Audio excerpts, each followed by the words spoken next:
Men, your principles can stand up too. It's not just your anatomical member. You claim a little girl is making advances. Run her. Don't ever sleep with a minor. Stop giving the little boys guns for luck, weed for bun, and girls who broke them ducks. Women, stop dashing out your bodies for the minors to see. Stop telling your little sisters she don't know where she missed because she's still a virgin. Shopkeepers, stop selling cigarettes and alcohol to children. Parents, if you send your daughters or your son for a take man one more time, or if you go make man mind them. Teachers, go and go teach a class and stop giving up on the youths when they still can reach them. Pastors and police, set better examples. Parliamentarians, see to it that the laws are enforced. Stop paying lip service to the youth concerns. Place them at the center stage. The youths are our future. Youths, learn a lesson well. Stop trying to take big people for fool. Not take up what you can't manage. Keep good company. Avoid the crowd. Control your feelings. Not let school go a man yard. If you are touched inappropriately once, report it twice. Be an example. Sons, gunning and gambling are dead end streets. With gambling, the stakes not really sweet. Not try to see how much girl you can get. Try and pass at least 5 subjects. Drinking alcohol doesn't prove you're a man. A spliff in your mouth can make you mad. Nothing wrong with king teeth, then how the hell you are bleach? Lift up your heads and hold it up high because you are young, gifted and black, and that's a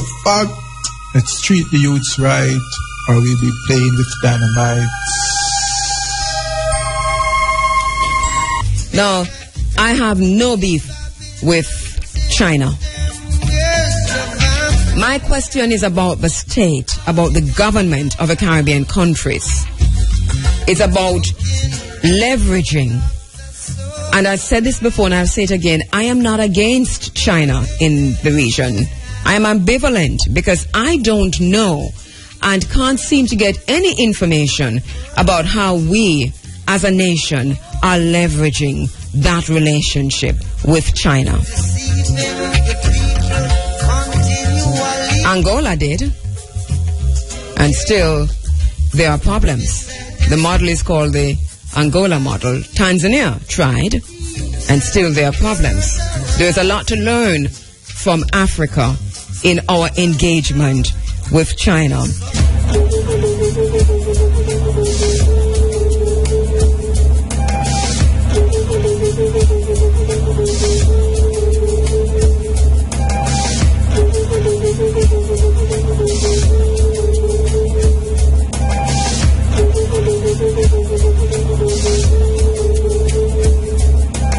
In the name of the African ancestors who began the march of humankind in the womb of Mother Africa, we ask these ancestors to be with us, to strengthen us, and give us a vision for the future. In the name of the African ancestors who began the march of humankind in the womb of Mother Africa and marched down the Nile, laying the foundations for human civilization and culture, we ask these Africans to be with us, to strengthen us, and give us a vision for the future. In the name of these African ancestors who built their pyramids and their temples to their God concepts, to their principles, and to their moral values, who left us a legacy of architectural and monumental building unparalleled in the history of the world, we ask these ancestors who built the pyramids, who built the temples, to be with us, to strengthen us, and give us a vision for the future. We ask these African ancestors who took this African culture and extended it throughout Africa, building the stone cities of Zimbabwe, building the empires of the Sudan, Ghana, Mali, and Songhai, building the Swahili city-states along the east coast of Africa, and in Christian Africa asking King Lalibela and giving him the courage to build the 12 churches of Lalibela from the ground down, monuments to the world. We ask these Africans to spread this culture to the Dogo and to the Akan and to the Yoruba and to the Bankango and to the Zulu. We ask these Africans to be with us, to strengthen us, and give us a vision for the future. In the name of the Africans who opened up Africa, opened up the Nile Valley to other cultures and other peoples, and they came in and nurtured themselves on the African greatness. First coming in early with the ancient Hebrews, and they synthesized this culture and produced Judaism. Later coming in were the Christians, and they synthesized this culture and produced Christianity. Coming in were also the Greeks, who took the African culture, synthesized it, and produced Greek civilization. And then later, the Prophet Muhammad, and with the Arabs coming into the Nile Valley, they synthesized the culture and produced Islam. We ask these African ancestors, who as part of their legacy laid the foundations for Judaism, Christianity, Islam, and Greek civilization, to be with us, to strengthen us, and give us a vision for the future. We ask those African ancestors pulled out of Africa, taken to the hells of North America, South America, the Caribbean, maintaining the spirit of African humanity in their hearts and in their minds, and who left us this enormous legacy of struggle. We ask those Africans who resisted enslavement in the villages of Africa, who resisted enslavement in the shores of Africa, who resisted enslavement in those forts and dungeons, who resisted enslavement in the holds of those ships, who resisted enslavement when they arrived on these shores in the New World. We ask these Africans who ran into the highlands of northeast Brazil and established for 100 years the first free republic in the Americas, the Republic of Palmares, and their last great leader, Zumbi, who spared and sacrificed. We ask these Africans who replicated the Brazilian experience and went into the highlands of Jamaica and became the maroon-free communities. We ask these Africans who went into the backwoods of the Guyanas and Suriname and created free republic of the Suramaka and the Ajuka. We ask these Africans who went into the backwoods of Georgia and the swamps of Florida and moved with the Seminole Indians and resisted oppression. We ask these Africans who left us a legacy of struggle and resistance, the likes of which no one in the world has, to be with us, to strengthen us, and give us a vision for the future. We ask these Africans who created and laid for us a foundation of struggle and resistance that was passed on generation after generation, that was passed on to Harriet Tubman, who fought her way out of enslavement and became a symbol of freedom for all of us. Similarly, Frederick Douglass and hundreds of thousands of others fought their way out of enslavement. We ask those Africans who went with Boukman Dessalines to create the greatest revolutionary experience in the history of the world, the Haitian Revolution, leaving us a legacy, the likes of which no one else has had. We ask these Africans to be with us, to strengthen us, and give us a vision for the future.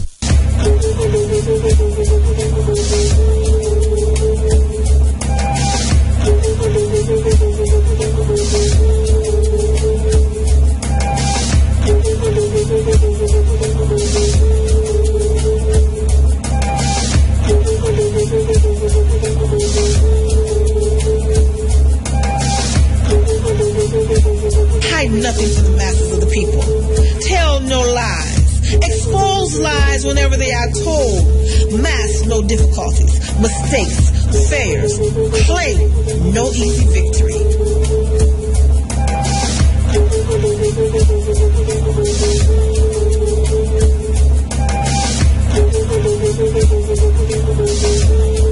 Before Amon the Great One, before Amon the greatest one, who though hidden from us is the source of all life, prosperity, and health, let us unite in peace. Let us heed the call of our ancestors, and let the African spirit unite us as we attempt to continue the struggle, confident that we will conquer. Good morning. It's Sunday, April 26, 2015. Good morning to you. 9 minutes after 6 o'clock. Good morning, good morning, good morning. Ankuja Sanab. Life, prosperity, health.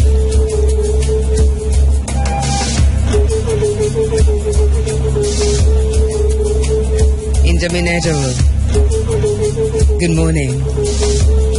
Tanastalin, greetings to you. Jambawate, how are you doing?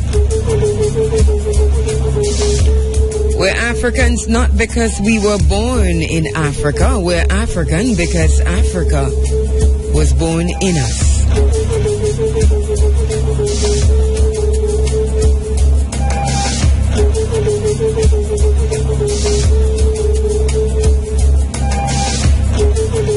You're inside of the Africa Forum. It is Running African.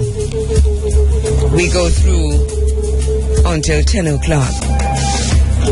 Looking back, facing forward, Sankofa.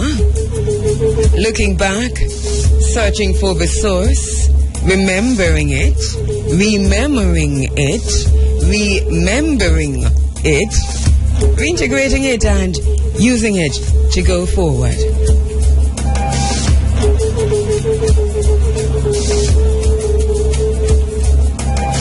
Understanding the unfinished revolution.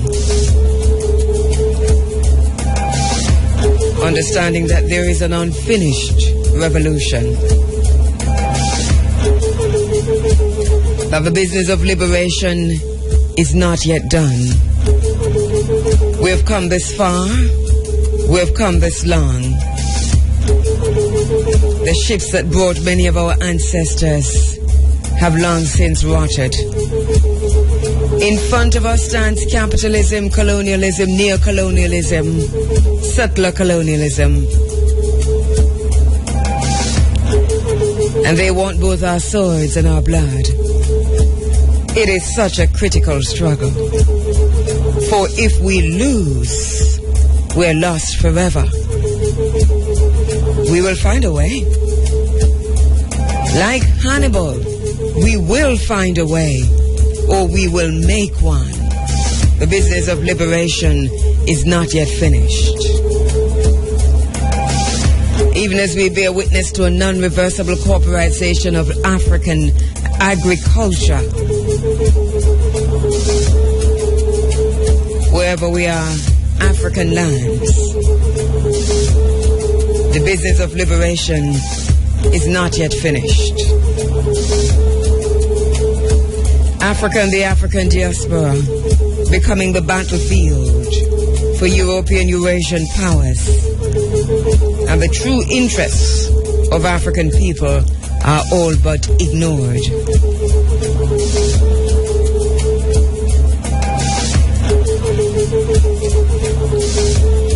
Good morning to you. Uncle Jarsaneb, breaking the cycle of mental control, understanding that he who holds the land, he who holds the land, holds economic power. We're fighting for the land again. And many of us are defending the land again.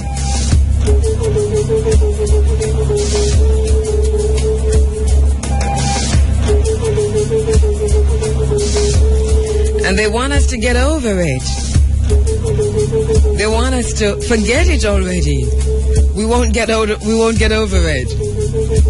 get over it until we've figured out what really happened, and until we've figured out a way to prevent it from happening again. We are not about to trade off our identity, intellectual or any form of identity, in order to fit in. We are not about to trade our African identity to fit in. We are not about to trade our intellectual identity to fit in. We're critical thinkers.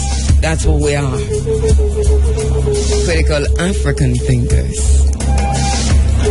We're not about to pass someone else's test in order to determine whether or not we're capable.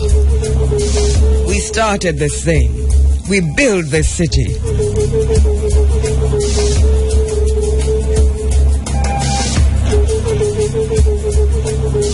It's the Africa Forum,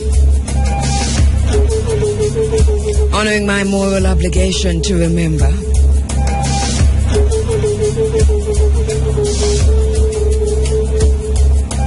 Honoring my moral obligation to remember, to be part of that process.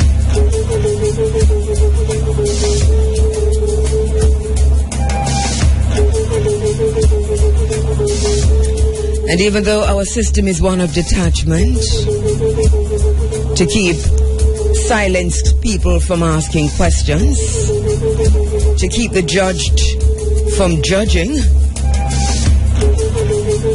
to keep solitary people from joining together,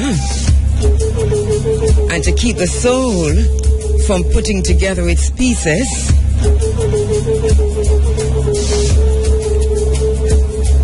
we are confident that victory is certain. A luta continua, a vittoria is certa.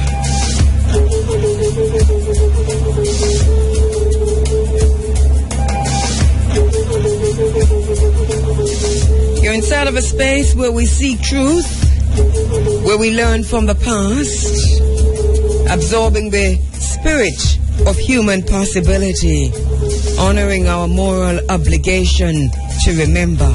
We're not Africans because we were born in Africa. We're Africans because Africa was born in us, as our brother Chester Higgins Jr. reminds us. It's an African space. It's a Pan-African space. It is an African-centered space. And what's more than that, we do not apologize for being. Our vision in this space is to reunite the African family for development. Our mission includes blazing new paths towards Africa's rendezvous with destiny, bearing witness demanding change, crafting an African-centered agenda for change and development, honoring our moral obligation to remember.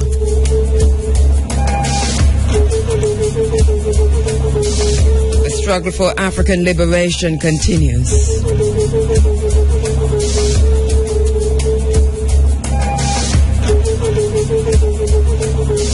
From continental Africa to the African diaspora, the liberation movements are the challenges of good governance in focus.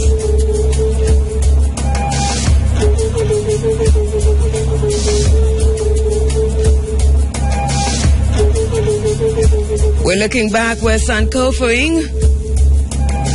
Good morning to you.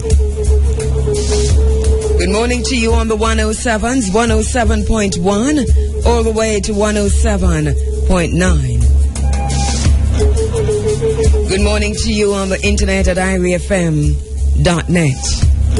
Good morning to you on your Android apps. Good morning. Welcome to the African space. We're looking back to go forward.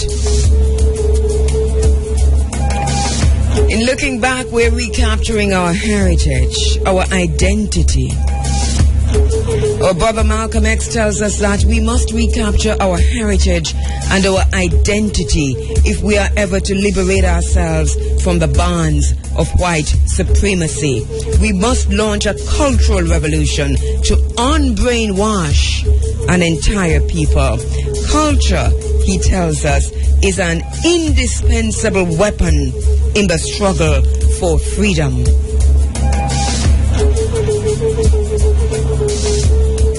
When your God and your Savior look like your master and your enslaver, you become the principal agent in your destruction.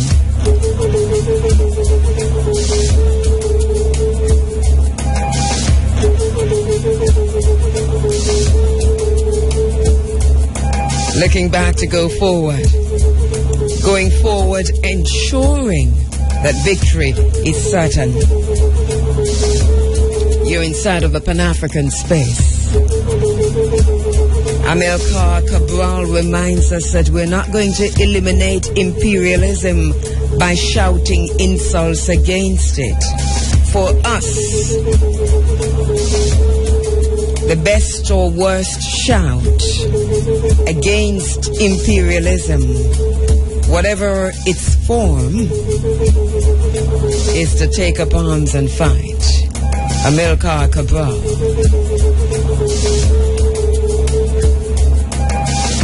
Let no religious scruples, no political machinations divide us. But let us hold together under all climes and in every country, making among ourselves a racial empire upon which the sun shall never set. Our first allegiance to God, then to our family, race, and our country. The words of Walamu Marcus Messiah Garvey inside of the African space. As we bring to the space the spirit of our ancestors. Welcome to the African space. Welcome to the African-centered space.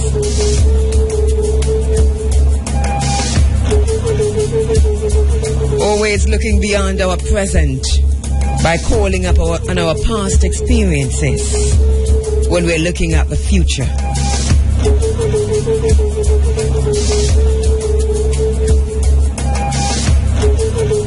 Good morning, good morning, good morning.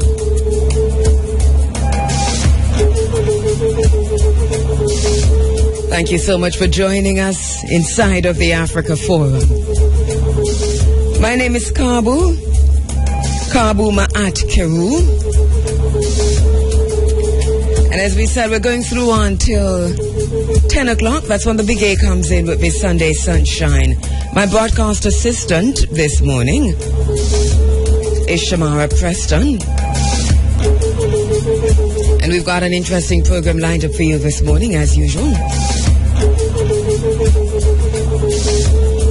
The day after the 7.8 magnitude earthquake in Nepal that took place yesterday, the worst in 80 years.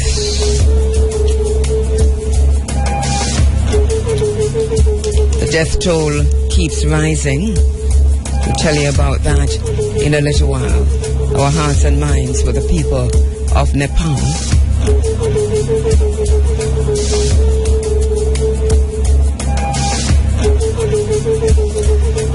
In focus this morning, we're going to be speaking with Mr. Dermot Spence, the Chief Technical Director in the Ministry of Agriculture and Chairman of a Codex Committee, as we look at Codex Alimentarius this morning. Also in focus,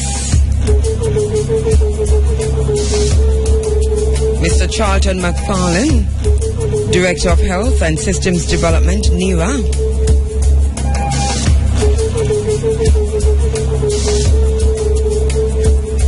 In focus this morning, China and Jamaica, connecting the dots. Also in the bottom line, part 2 of my commentary on China in Africa, because we're saying that understanding China in Africa will give us a greater insight in how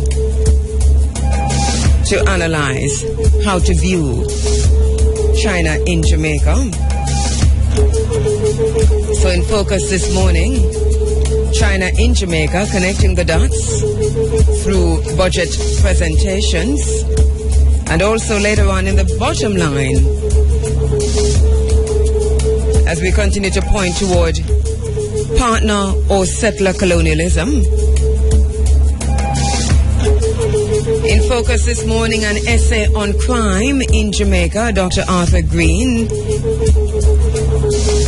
Imhotep Kimetba, joins me on the phone lines to talk about his book. It's April, it's book month on IRI FM. It's book month in this program. Also in focus this morning, we're going live to South Africa. Going to be speaking with spokesperson for the Open Stellenbosch University, Kule Duma. Open Stellenbosch University, South Africa, collective of students, staff and faculty interested in purging the oppressive remnants of apartheid in pursuit of a truly African university. Decolonizing our academic value is appraised. Talking about developing African languages and ending the exclusion in post-apartheid South Africa by language. Changing the culture, ending apartheid, denialism. And as I said before, in the bottom line this morning, investment or settler colonialism, leveraging China-Jamaica relations. By the way, if you go to our page, which is the Facebook page, China in Jamaica, you'll see that I've asked a question. I'll be reading some of your comments this morning. The question is, how do we leverage China-Jamaica relations? Some interesting comments so far. We'll be taking those throughout the program this morning. So we started 2 weeks ago looking at China's, well, we've been doing this for years, but in terms of our focus in the bottom line, looking at China's Angola model as it is being operationalized in Jamaica and the Caribbean. This morning in the bottom line, I take a closer look at the migration models and the various groups of Chinese settlers in Africa to extrapolate Chinese migration patterns in Jamaica and the Caribbean. It makes no sense trying to understand what's happening in the Caribbean and what's happening in Jamaica without looking at what has happened and continues to happen on the continent of Africa. In the Bahamas, for example, the headlines are dominated by the Bahama Project, which is a $3.5 billion resort, the largest of its kind in the Bahamian history. And according to reports, it's China's largest overseas commercial real estate project. China's largest overseas commercial real estate project that's happening in the Bahamas. But we're going to be talking a little bit about that later on as we try to connect the dots on China in Jamaica and the complicity or not of the Jamaican state and the Jamaican government in not seeking to leverage China-Jamaica relations.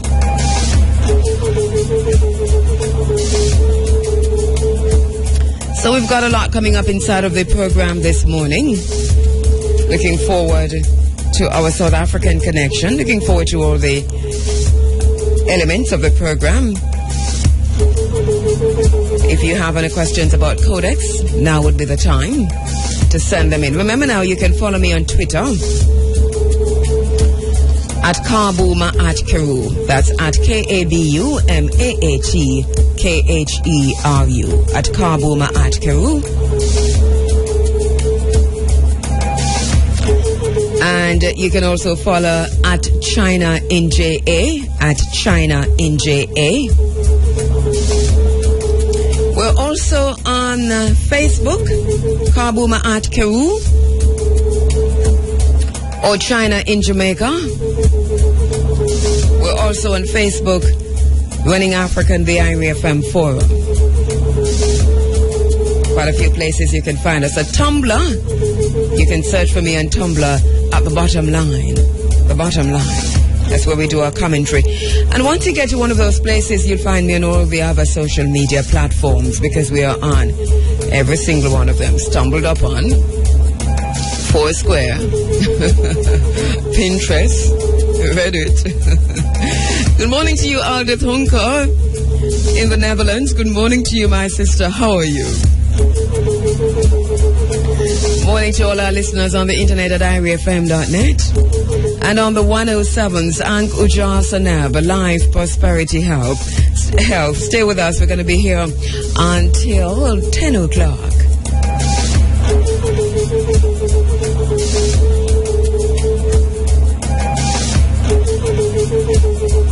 The essence of power is the ability to define someone's reality and have them live according to that definition as though it is a definition of their own choosing.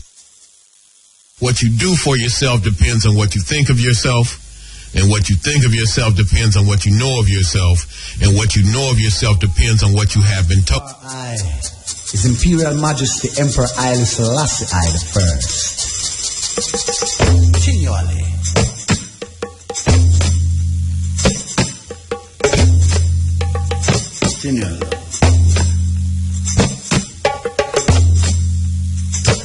I and I praise him, praise him, praise him. I and I praise Rastafari all day long. I and I praise Rastafari. I and I praise King Selassie I and I praise him, praise him, praise him. I and I praise Rastafari all day long. and I praise Rastafari. I and I praise King Selassie. From the east, the west, the north and south, I and I praise Rastafari all day long. I and I praise Rastafari. I and I praise King Selassie.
Selassie,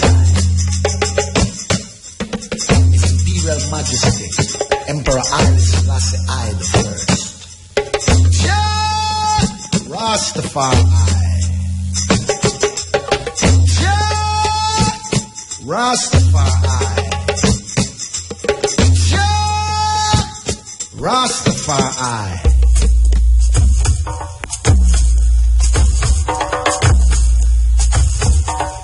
We pledge allegiance to the lion, the one who reigned from Mount Zion. We pledge allegiance to the lion, the one who reigned from Mount Zion. 'Cause the lion of Judah reigneth over land and sea, reigneth for eternity, reigneth over land and sea, reigneth for eternity.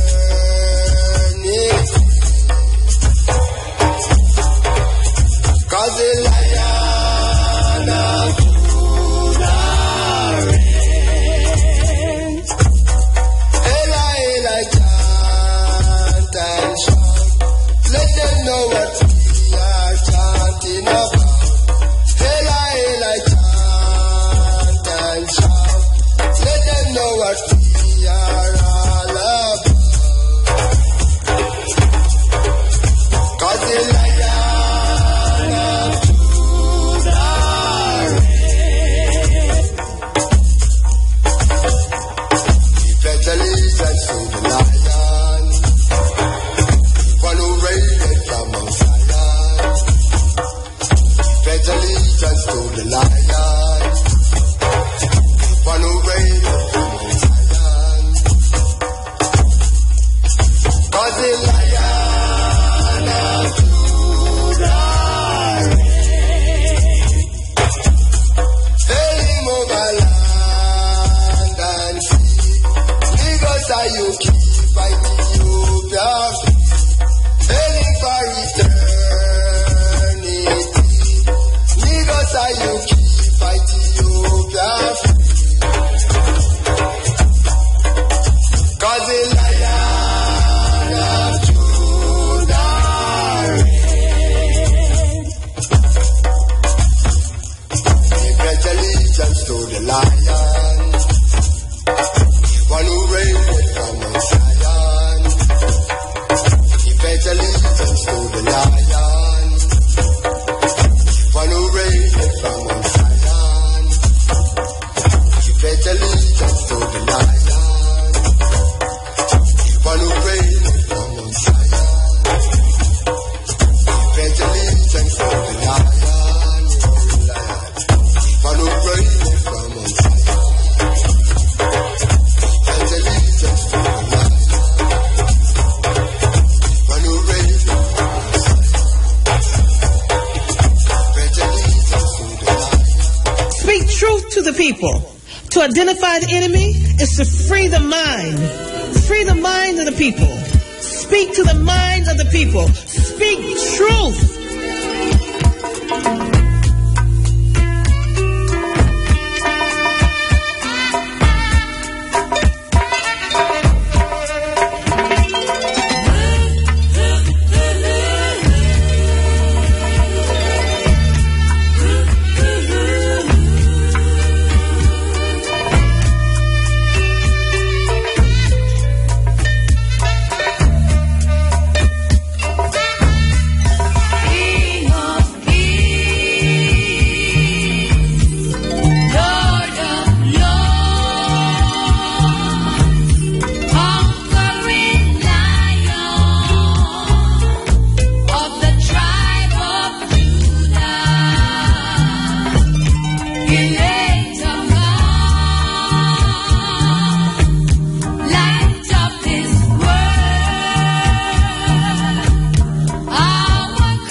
You're inside of the Africa Forum. It is Running African. One of the most intense conversations that we've been hearing both locally and nationally over the last few years is in relation to universal access to health and universal health coverage. Well, this morning, we're going to be talking about that as it relates to Jamaica.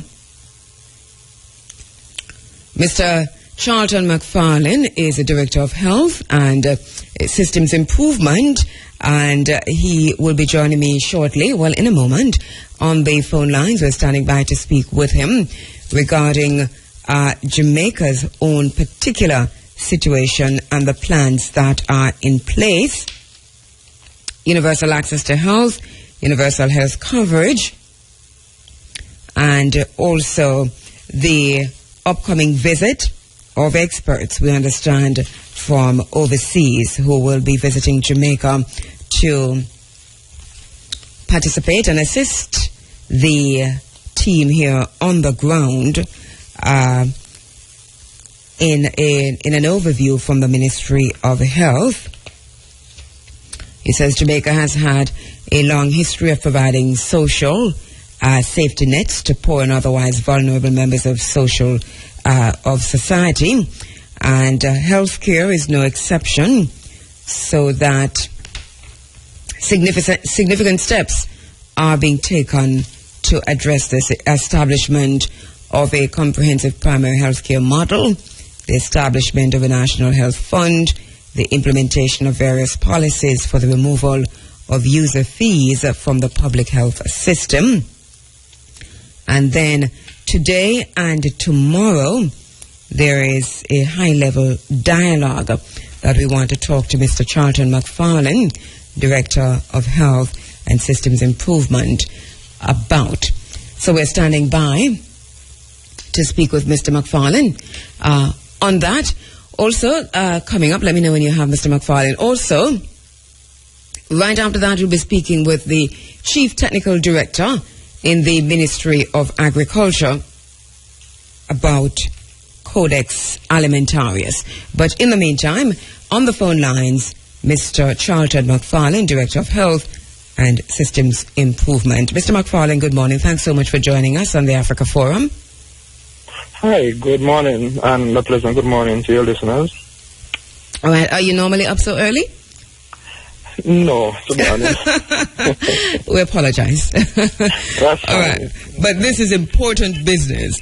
All right, so here we go. We're talking about universal health, access to health and universal health coverage. In a nutshell, what do we mean by that? Okay, thank you very much. Just to say that Jamaica has every health system, to be honest. The ultimate goal is to provide universal access and universal coverage to all its citizens. And this really means that we have a system that enables people to access care without discrimination, right? To access care in a comprehensive and appropriate manner that would not put them in harm's way from a financial standpoint. Mm-hmm. So we're talking about the ability to access care without financial hardship, right? Because we know that health care is very expensive, and if the proper systems are not in place to provide that financial protection, it can, result in a lot of households being plunged into poverty. Mm-hmm. You said two things, accessing care without discrimination and without financial harm. How can someone what are the ways in which an individual might be discriminated against in terms of accessing health care? Okay. Well, people may be discriminated against maybe because of the type of illness that they have. Certainly we can point to maybe somebody with mental health issues. People may also be discriminated because of their perceived socioeconomic status, right, and stuff. People may also be discriminated because we may see them as having some form of disability. In fact, I've seen cases where, and we have had to have sensitization workshops with how we deal with and treat with persons who are elderly, right, and stuff, as they come into the health system to access care. Sometimes we tend to speak over them. Sometimes we tend not to listen to them as keenly as we would, other persons. So those are some of the ways that persons may be discriminated. And that is why,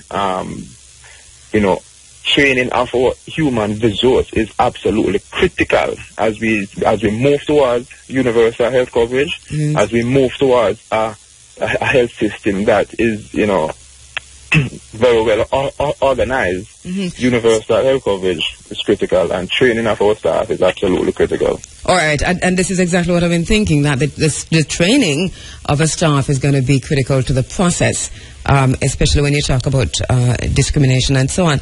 But so our situation in Jamaica right now, where would you say we are in terms of universal access to health and universal health coverage? Where are we on a scale of 1 to 10? Okay, well, it's difficult to tell you on a scale of 1 to 10. What I can tell you, though, is that our health systems transition along a certain path. Yes. We have made several strides as it relates to primary health care. We have a comprehensive primary health care model that is rated as one of the best in the world, even from the 1970s with the Declaration of Alma Ata. Moving along, we have, made strides to ensure that we have some amount of social protection to protect against, financial hardships. We can point to the removal of fees, and just to say that the removal of fees, while the last one took place in 2008, from the 1970s, we have been either removing or increasing or in some way adjusting fees just to ensure that we have the right balance of financial protection, but also adequate revenue to provide the health service. Also, in 2003, the National Health Fund was established, albeit it was established as part of a larger goal, which was to move towards the National Health Insurance Program. But the National Health Fund certainly provides a substantial amount of financial protection for persons who have NCDs and are on, specific medications. to the point where persons will access their medication to the tune of a 50% discount, and that is significant in terms of providing financial protection. So we are moving along. Yeah. The point now is for us to consolidate as we move forward. Although, from experience and just talking to people generally, in terms of the easing the financial burden, while the fees are eased, and you're saying that it's a process, that accessing the medication is still a crucial and a critical issue in all of this. You can, if it's there, you'll get it at the reduced cost, but it's not usually there. Well, I wouldn't say it's not usually there, right? But you're right. We have had issues with medication. In fact, when fees were last removed in 2008, right, the drug budget at that time was in the region of $1.03 billion. The health budget today, just 7 years later, is about $6 billion, right? And that is a significant increase. So we are trying, right? And that is a significant increase. So we are trying, but the problem is not just having the medications available. The problem is the entire system. So the National Health Fund has again partnered with us. We have upgraded several of our pharmacies.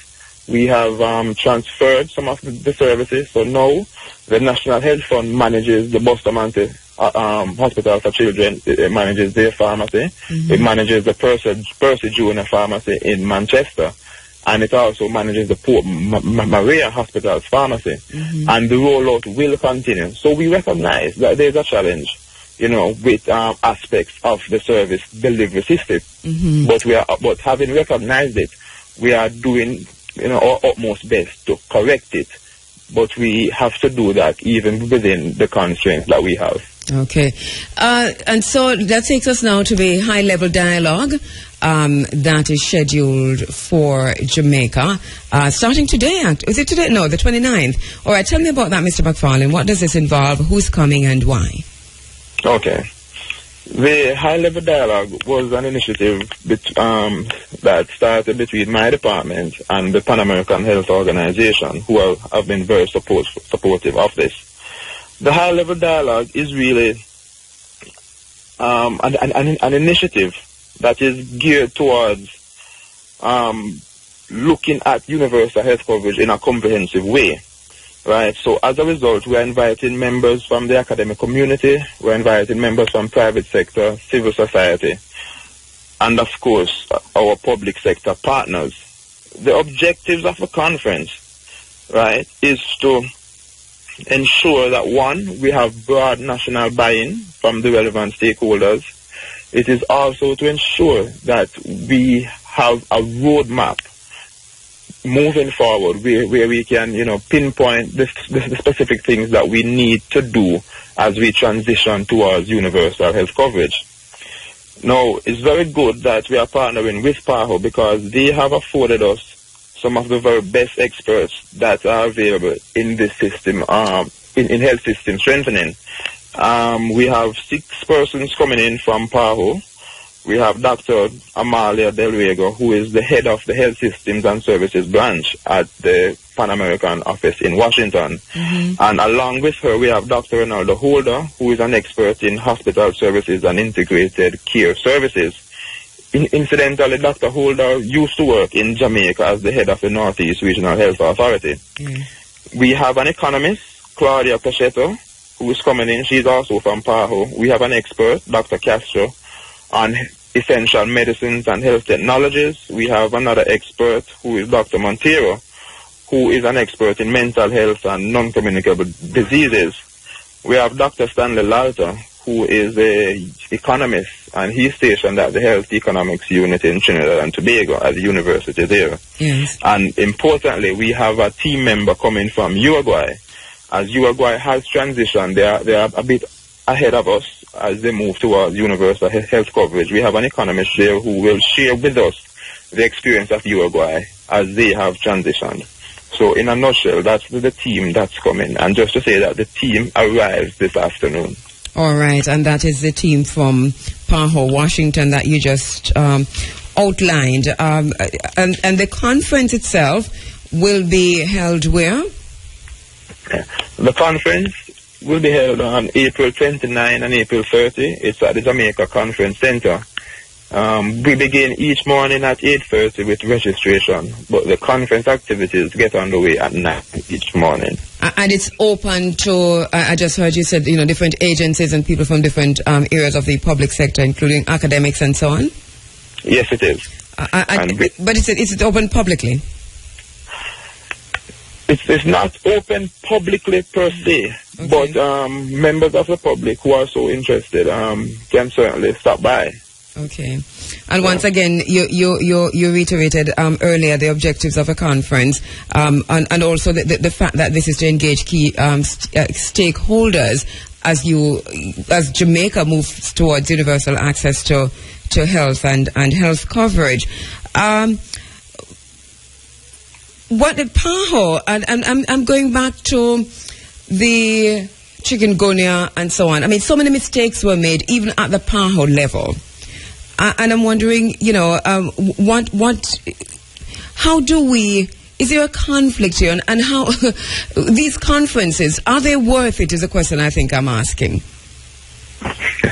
Well, what I will say is that coming out of the experience with chikungunya, we should all be seeing why such a conference is absolutely critical. Mm-hmm. You see, let me be frank. Health coverage and the health system is made up of several different sectors, right? And there are several different elements to our health system.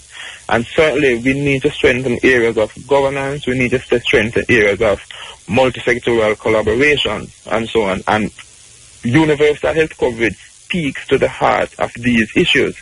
It speaks to how do we engage sectors that are critical to health, yes, but they're not necessarily under the control of the Ministry of Health per se, right? We have an average about 50 or 45% of total health expenditure is spent in the private sector, yes, right? We have a network of about 400 private pharmacies, right? Now we need the type of mechanisms to ensure that as the public sector provides service, as the private sector provides service, it is done in an integrated way, right? Mm-hmm. And this is why, even as we reflect on the challenges we face with chikungunya, right, this is why a conference like this, where we can streamline and address these issues, right, becomes absolutely critical. And the background to the context to the question that I asked is that I remember that PAHO had issued, and so even when I said that at their level there was some amount of failure, but to be fair to PAHO is that they had issued a raft of information regarding the possible outbreak of chikungunya and what different territories were supposed to be doing in terms of the response and the management. It's the territories themselves that fell down in a pretty serious way. But the critical areas for intervention in Jamaica are what? Certainly, the critical areas in my mind would be one, health financing, right? As it stands now, there's a gap. In 2013, IDB-funded study suggested that the gap in health financing at the national level, right, is about 4% of GDP. Right? In essence, we are just under our total health financing, our total health expenditure in Jamaica right now is just under 6%. The recommended spend is about 10% of GDP. Right? In the public sector, we spend about 3.2% on health. And the proposed spend on health from an international standpoint is about 6%. So that's a critical area of intervention. Notwithstanding though, there are challenges. We are currently in the middle of an IMF agreement. We have other macroeconomic challenges, right? But certainly we have to look at health financing as one of the critical areas to address as we move forward, right? Another area that we need to address is this whole thing of governance, right, and service the delivery equity, integrating the services. For example, Jamaica has a strong reputation in primary health care, However, at the moment, we could be challenged that our system, our service is hospital intensive.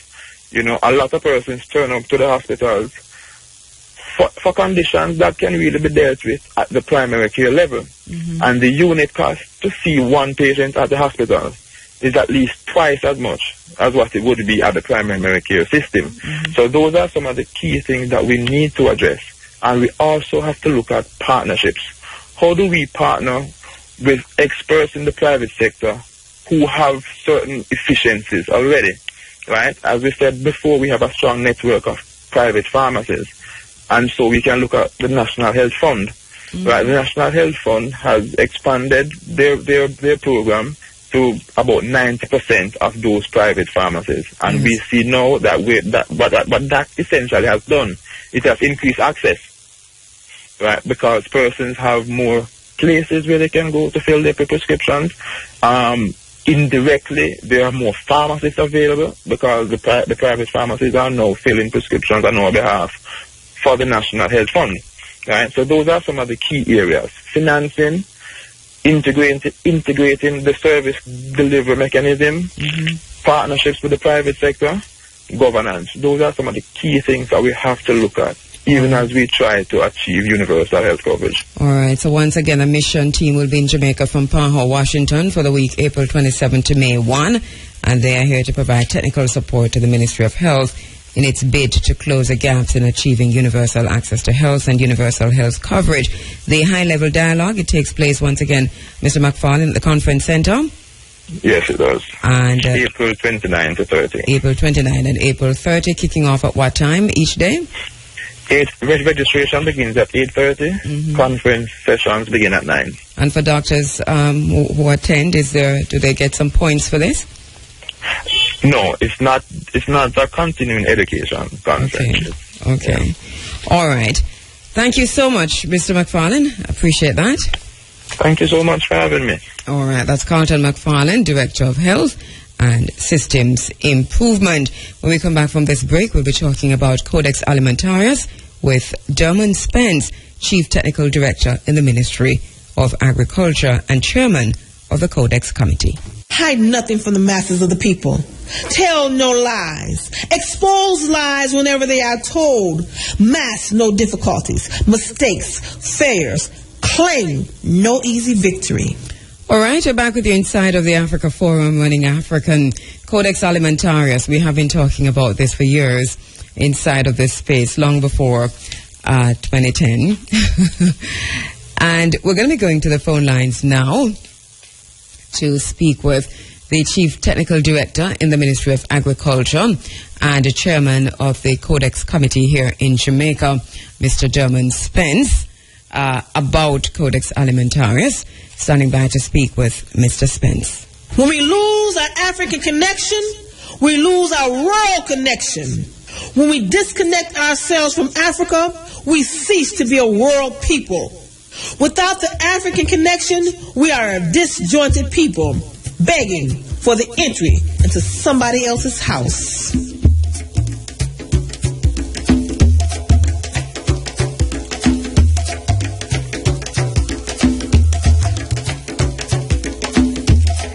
All right, we go to the phone lines where the Chief Technical Director in the Ministry of Agriculture and Chairman of the Codex Committee here in Jamaica is standing by, Mr. Dermot Spence. Mr. Spence, good morning.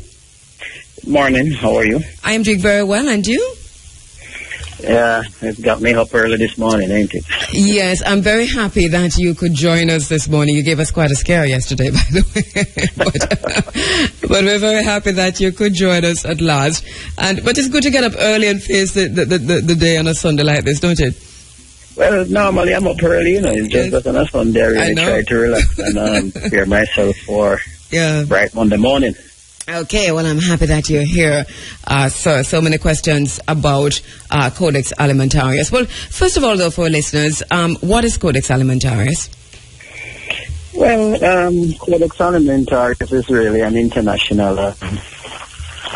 body that deals with, well, first it was established by the Food and Agriculture Organization of the United Nations.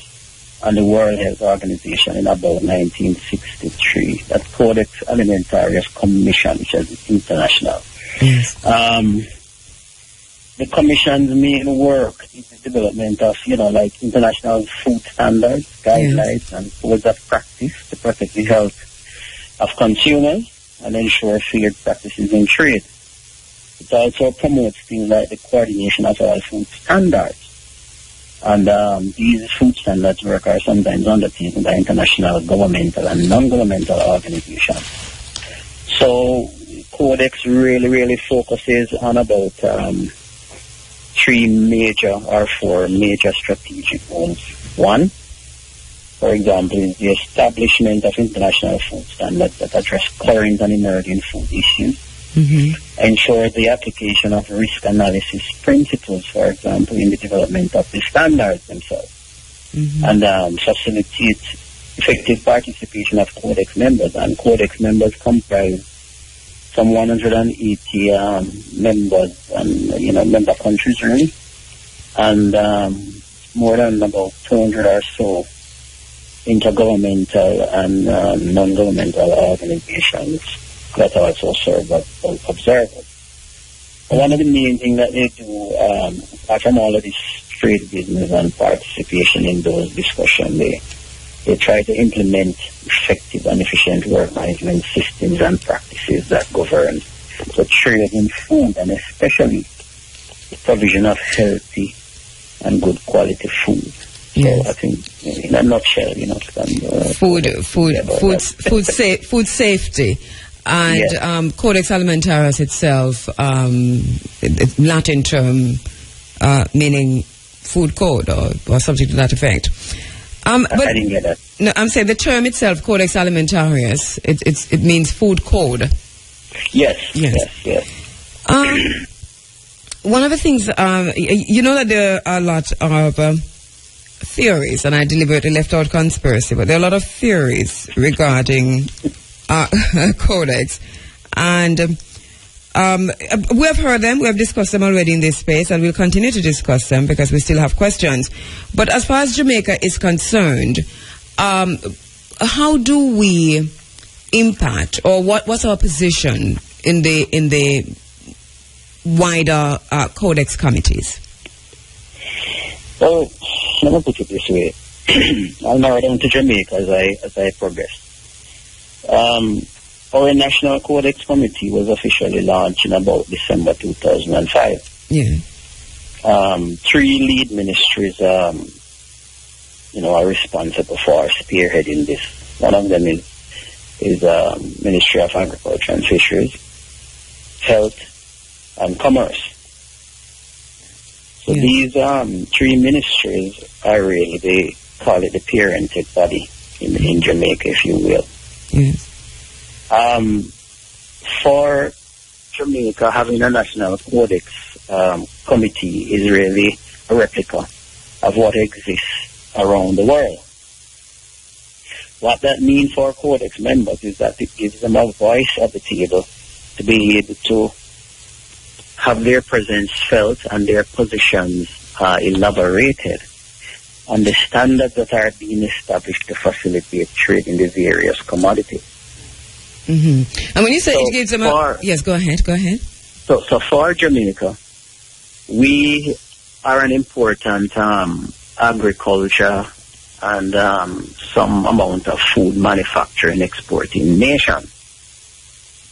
And so when standards that govern the trade in these commodities, for example, maximum residual levels, methods that they use to do their test and analysis of varying contaminants in these foods, as well as matters to do with the methods that you use to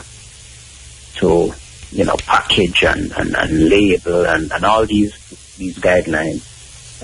Some of them even go as far as to providing production guidelines. It is important that Jamaica is present because you are a trading nation, to be able to, through your mirror committees, because the National Codex Committee, is made up of a number of experts. Yes. But you also for the respective areas of trade, for example, fruits and vegetables, animal products and stuff like that.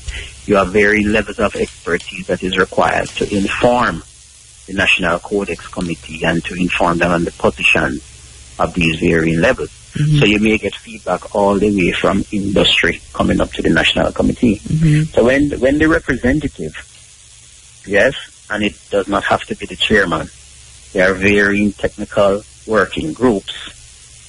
And for example, let me just elaborate a bit. Jamaica has established about 14 supporting committees, Mm-hmm. So Jamaica has been quite active in elaborating Jamaica's position on the international level. And when we go there, or the varying go there, they represent Jamaica's position on the varying matters that are elaborated. Who makes the decisions in Codex? The last time I interviewed someone from the Ministry of Health at the time, who was the chairperson for the Codex National Codex Committee here a few years ago. There was a concern that Jamaica's voice was not as strong as Jamaica would have hoped. Do we still have that concern? Well, that will always remain a concern for Jamaica. Why? And I'll tell you, it could be also expanded as a concern for Latin America and the Caribbean. Mm-hmm. The reason is small states, Yes. Small states. And I am only saying that because really at the international level, it is one country, one vote, One country. It's not like it's not like the larger countries could fill up the entire room with representatives and then they vote. Mm-hmm. So in terms of your voting power, it's one country, one vote. Yes. But within the context of the resources that you are able to bring to bear mm-hmm. to strengthen your point, there might be limitations. So for example, any position that you wish to put forward has to be grounded in science, and that require extensive research, because it is science that you're going to be using to substantiate your position and any matters relating to the quality and those kinds of conditions for food in trade. Right. As a matter of fact, I know that Codex prides itself on being scientifically driven like that. Right. Mm-hmm. But the strength for Jamaica comes through collaboration. So that is why the regional positions are established, and what we call CCLAC, which is Coordinating Committee for Latin America and the Caribbean, meet as a group, mm-hmm. and they take positions on matters that affect trade in the region, mm-hmm. and that strengthens your voice when you go to the international Codex sessions in Geneva. And at the same time, the point is, when they are discussing matters that relates to what the region trade in, or even if all countries in the region do not trade on these matters, but mm-hmm. it was discussed and agreed, then when opinions are asked for and expressed, you'll find a number of countries taking the same position mm-hmm. on that matter. Yes. So that is how the strength for Jamaica and the region comes out really. And we have to agree before we go. Yes, and it does, and while it sounds pretty good, it really does present a lot of challenges, I suppose, because when you look at the treaties and the trade deals and so on in the region, then I think that's a pretty complex. It's not as simple as it might appear when you look at lobbying, for example, the United States from Latin America, as opposed to lobbies from say Jamaica, which we don't. That's another expense. So the question I'm asking is, even though the region might vote as a bloc, is that usually a vote for the United States? No, well, it depends on what we are dealing with, All right, let me know. There's a serious push from the larger countries, the United States, Japan, China is there, in terms of, they trade in billions of dollars of food. They sometimes try their best to get, for example, the Caribbean region to be on board with their position. And the motivation may come through various means. They may organize the working group, fund some of the activities, and through the funding of these activities, they may seek to express, whatever positions they hold, and may seek support for those positions. Now, because nothing comes out of these fora within the context of pressure on any country for international trade. What I'm trying to say is that even though you may go and it may not affect you immediately in terms of what position those countries may be presenting, but they need support for it to go through. You are first and foremost a professional, and following that, you are representing a country, which I'm hoping that not only for Jamaica, but all other countries that may be participating with those larger ones will understand and approach in a very professional and scientific way. And I hear what you're saying, Mr. Spence. I just know that it's very, very difficult for the region to carry an independent vote, and you threw China in the conversation, which I think is also a very good idea to factor in at this time. The Angola model, which is being rolled out by China in the region, and the extent to which this is tied into some of the MOUs, put it that way, that have been signed, say, between the regional countries and China, the regional countries we are talking about, the Caribbean and Latin America, and the United States. And case in point, let us look at the Latin American lobby in the United States. I mean, it's a pretty strong lobby. A lot of them are in Congress and so on.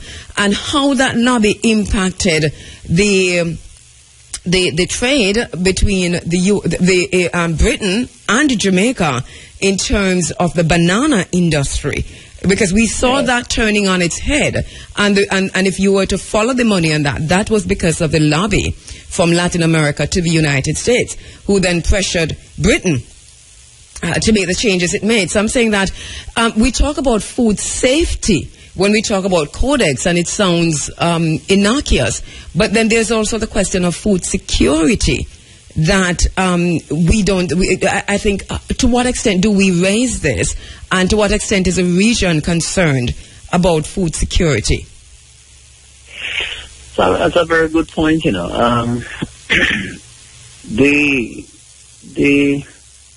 same thing has happened with sugar, that has happened with banana. And WTO, World Trade Organization, has its origin for the intents and purposes to look into those matters. We cannot say that it has been as we would have liked under globalization. And so that lobby that you mentioned pushes their agenda, all within the context of these trade agreements, and they have really been having significant impact on smaller economies and smaller states like Jamaica. Similarly, the OIE, which is the organization on animal products and byproducts, and their trade is there too, and then many more such. When these terms and conditions are being drawn up, and they, that's a time that all these smaller states have the opportunity to be there and to put forward their position on these matters. Unfortunately, a lot of the time, because of varying things such as lack of resources, and so, for example, to fund this codex, activity that we have here. People have to be traveling all over the world just to attend a meeting. Yes. And, it's difficult. Where does the funding come from? Well, the funding comes from the FAO, and it's channeled through local bodies like ECA, and there's some amount of funding that is provided by the various ministries in support. Is there isn't there an inherent? Some of the countries in the region that are responsible for coordinating the smaller committees, the mirror committees, and so they will fund it. But isn't there an inherent conflict? Isn't there an inherent conflict in the FAO funding? It can be viewed that way, but remember that as a member state, you have to pay the funding. You have to pay the support to the FAO. So you have countries, large countries, Canada, United States, and all these other countries out there that actually fund the activities of these international bodies. Mm-hmm. To reiterate, Mr. Spence, what Codex Alimentarius does is that it develops international food standards. Right? Yes. This is a standard that is set, and then even though it's not written into law, because there is something there to talk about, the member states adhere, so that we have a continental Africa, we have Africa diaspora, we have Latin America, and so on, adhering to the Codex standards. Everything you produce and so on, and how you're trading, and have to meet the standards of Codex. Well, yes, but it's not everything that is traded and produced falls within a standard of Codex, And the reason for that is that it is those items and those matters that are significantly traded, or just like you said, present food safety and food security concerns, and so, and they may not even be a quantity. Culturally there are issues and differences and all, and then volume. But it's majority. But it's majority, because that is like the exception. Isn't that the majority? The fruits, the vegetables, the fish, the meat, the poultry, so on and so forth. Well, the major commodities, but some of the stuff are just being developed now as we speak. The work continues. But yes, I would say the major commodities that are traded internationally. Mm-hmm. They have standards that guide them, and some of them are you continually work on the standards. Do these standards? Go ahead. Do these standards take into consideration Monsanto and genetically modified foods and so on? What is Codex stance on genetically modified foods? Well, that's a new era in Codex, but under the whole business of food safety and nutrition matters that the Commission addressed, which is a serious element of risk. The Commission's position is that while they are working on establishing a committee, for example, they are identifying focal points across countries now to begin the work there. But from all documents that I have come across, it is to expose it in terms of where it is, in terms of being traded or produced. It is for countries to report into the Commission, where the local committees or local bodies have identified the trading these GM foods, and to monitor the practices that are being carried out by the same companies that you mentioned in Monsanto and those seed producing companies across the world. There are prominent activities in places like India and Africa and those countries. Mm-hmm. So it is a developing area as I speak, but there is and isn't that interesting? Serious concern. And isn't that interesting? It's interesting that it's a developing area, because Codex is one of the form in which GM food, the GM food battle is being played out. We know that on one hand you have the United States, Canada and Argentina, and on the other hand, you have Europe. But Codex over the years has been more concerned with labeling as opposed to GM foods per se, and this has been going on for a while. Well, can I put it this way? Yes.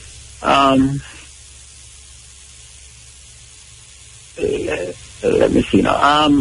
Codex in and of itself is a body, eh? Yes. Is an organization.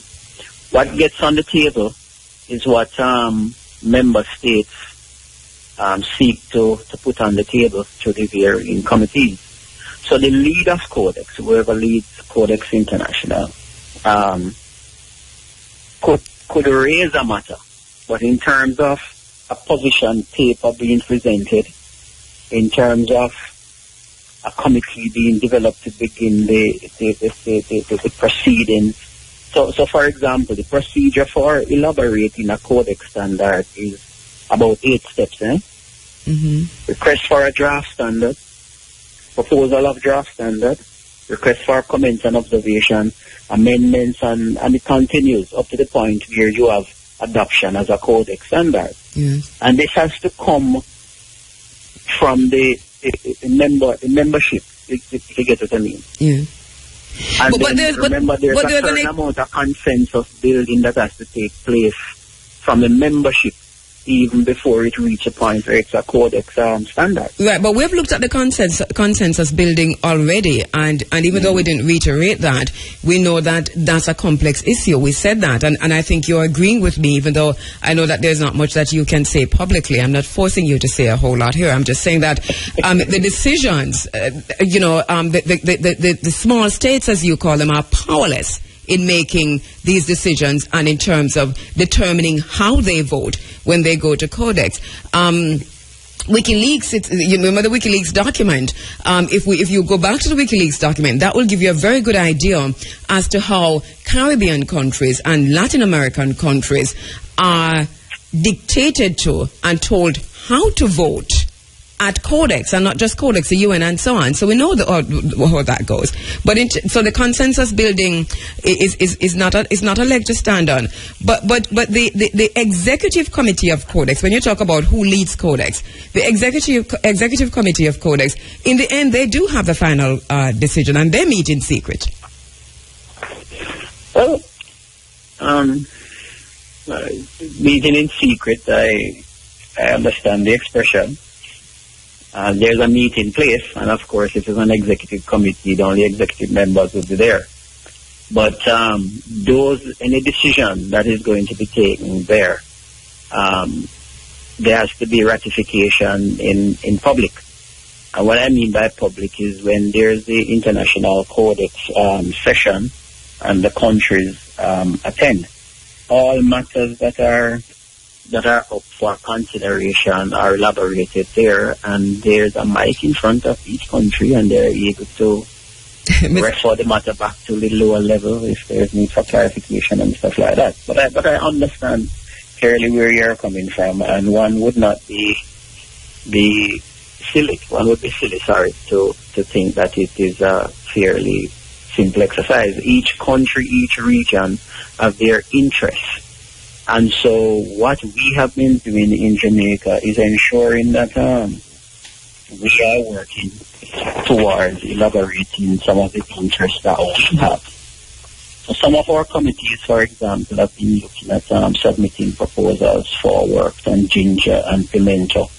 You will recognize that these have long been called with crop surplus in international trade. And so happy that Jamaicans have been sharing a number of these committees. Yes. And so the work of the Codex Committee, National Codex Committee in Jamaica, is to seek to elaborate those matters, or Jamaican Blue Mountain coffee is one area of concern. The same ackee that we so prize, and it's the leading, one of the leading trading commodities now for Jamaica. It's just like we have started some work on, and we have to continue. Mm-hmm. So I hear you loud and No, I'm just asking questions, Mr. Spence. And I'm just asking questions. Another question I have though is, and we touched on it before, and before we leave GMOs, I think that we need to know what Jamaica's position is on genetically modified. Well, can I tell you that? Yes. Can I tell you that I am currently through the Ministry of Agriculture and a number of other supporting agencies working on what we call a policy position on GMO. Presently, some preliminary work is indicating that Jamaicans require these to be properly labeled, yes, so that we know what we're dealing with. The Bureau of Standards working with the Ministry of Agriculture will be elaborating a policy position, so that out of the Codex committee, the focal point rests within the Ministry of Agriculture. And that work is underway. It is a serious concern for us. Yes. We import a lot of rice, wheat, and maize. You know, these commodities are prime targets internationally for these kinds of research. And so it is in our best interest to be on top of that. So there's work underway in terms of developing a national policy. But as we speak, the matter of labeling is one of great import. All right. And same would be true for what we are calling organic and non-organic food and stuff like that. I'm very happy to hear that. We marched, and we have marched more than once for the labeling of genetically modified products, for the labeling of foods coming in, being imported into the island. We know that there's so much GMOs that are coming into Jamaica, but that because there are no labels, you know, and we think we have the right to know and to make the choice in terms of what we buy. But I also find it interesting that Jamaica is developing a policy position which is skewed towards labeling, which is the very same concern and the same interest that Codex has.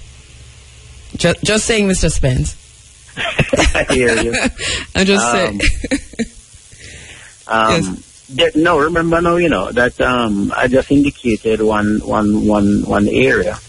And when you look internationally, those are the areas, that's one of the main areas that the policy across the world tends to cover. There are other deeper issues, such as the whole matter of the production and the growing of these things. So, for example, some of the seeds that we use, popularly called greenhouse seeds, that have terminated gene in them and stuff like that, those areas would be of concern. Some of our varieties that we would tend to use to produce major crops for our trade, we want to know that the conditions under which they are developed and the type of material that is used to produce them will be, you know, free.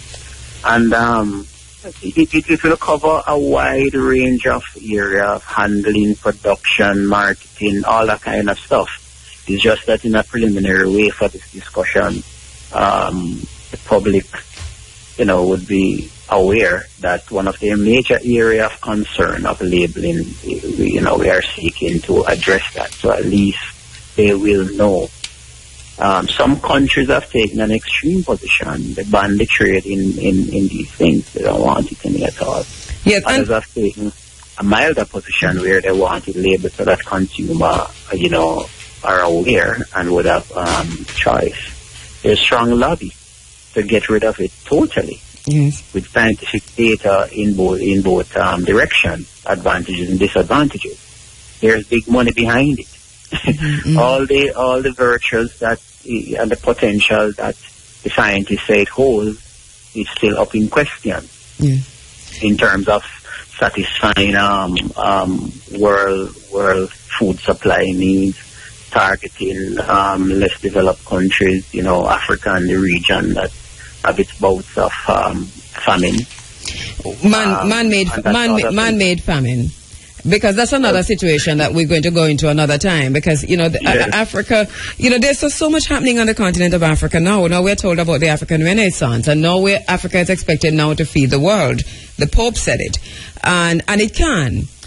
So when we hear about famine in Africa and genetically modified foods helping to stem that, we have debunked that time and time and time again in this space. That is hogwash, really. And one of the ways in which big companies such as Monsanto, aided by their agencies such as Good Works International and so on, try to get genetically modified foods on the continent of Africa because they are searching for market for that. The very same thing is happening here in Jamaica and in the Caribbean. So when we talk about food security, I think that there has to be, and I don't know what is in place from your perspective, I hear the labeling, so on, but there has to be a concerted effort to ensure that we understand what it means when you can replant a seed. Yes. But there is a serious concern there, and there's a counter position. I mean, a lot of countries are establishing what you call seed banks. They have seed stores, and that is from the original wild types that you use for basic breeding. Yeah. And we too are working on what we call a seed policy here in Jamaica. Mm-hmm. There are lots of policies that we have pushed out and lots that we are working on. I'm leading the preparation of those. Brilliant! So the seed policy that we're working on, can you tell us a little bit more about that? Well, you wouldn't want to say too much now because you're in the stage of consultation. But just to say that is, how do we ensure that the varieties that we develop here, we ensure that there's always a good parent stock in terms of seeds, clean seeds, quality seeds. One of the areas of concern with things like our Scotch bonnet, these were famous flavored products. But in principle, it is about the quality of seeds. How do you preserve seeds and ensure that the future food safety net and supply of these exotic and specific varieties are ensured through the management of your seeds, breeding, the production, the handling and distribution, and most importantly, the patent and how you control those. All right, I'd want to. The policy is looking into securing Jamaica's stock and ensuring that for Jamaican farmers, over 220,000 of them out there, there's good quality seed that is available. It will also seek to address the matter of those seeds that we import, yes, under what terms and conditions and what quality we'll be looking at. So I'd like certified seeds becomes a very important matter there now, and the quality of seeds for the preservation of our food security. And I'd like to talk to you some more about that at another time, Mr. Spence, because I think this is critical for us to turn inward, critical reflection, look at our own selves, because there is a concern internationally and globally about food security. Our response to that, how we deal with that, is going to determine whether or not we'll be able to feed ourselves anytime soon, or we're going to be. I think we're in what you call, when we were children going to church, and there used to be a scary message about the New World Order. You remember that message, Mr. Spence, the New World Order? Yes. I think we're in the New World Order where food is concerned. Yes. Yeah. So it's a mark of the beast that we're heading to now. You have to have a number to be able to buy the thing from Monsanto, right? And that number is 666. Well, they're facing a lot of challenges, legal and otherwise, with respect to how they're handling their seed matter. The message for our countries, and some of the developed countries have been looking at it. Of course, outside of the origin of Monsanto is, I mean, looking at it because I understand what is happening. The seeds are getting extremely expensive, and it's big money that is involved in controlling the whole food security matter through seeds. It becomes very important for all countries the world over, not to allow big business to dictate food security and food safety in that kind of way. But when you look at the fight, yes, go ahead. Yeah, and for Jamaica in particular, the Ministry of Agriculture and Fisheries, along with the other ministries of health and such like, we have a particular position regarding food security, and we pronounce much on it.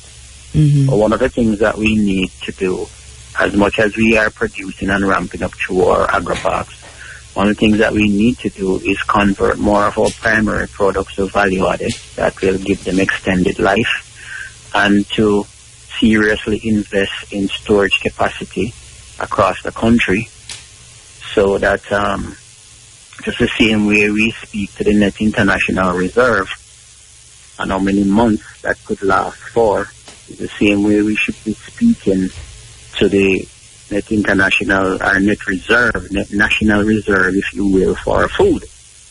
And I'm not certain that we are at that place as yet. It's something that we really need to work on in terms of the kind of capacity for storage that we need to develop.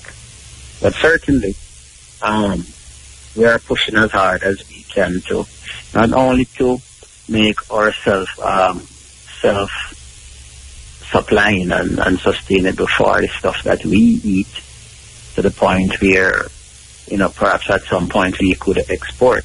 Mm-hmm. But under the import substitution program, is a matter of trying our best to produce most, if not all, that we have a competitive or a comparative advantage with producing locally for our own consumption. Mm. That preserve the foreign exchange trade, and minimize the food import bill, and to give Jamaicans quality food to eat, because nobody can control your food quality more than you, especially when it is produced locally. You can go and see what is happening. You can run your own test. Mm. And for the life of me, we are very happy that Jamaicans have been selecting locally produced stuff over imported stuff. It's evident in a number of the commodities that we are trying to address in terms of self-sufficiency. That is very good to know. Potato, the onions and these things, they are craving the locally produced product over the imported one. We are happy with that. Because the imported ones are genetically modified, and Jamaicans can recognize that.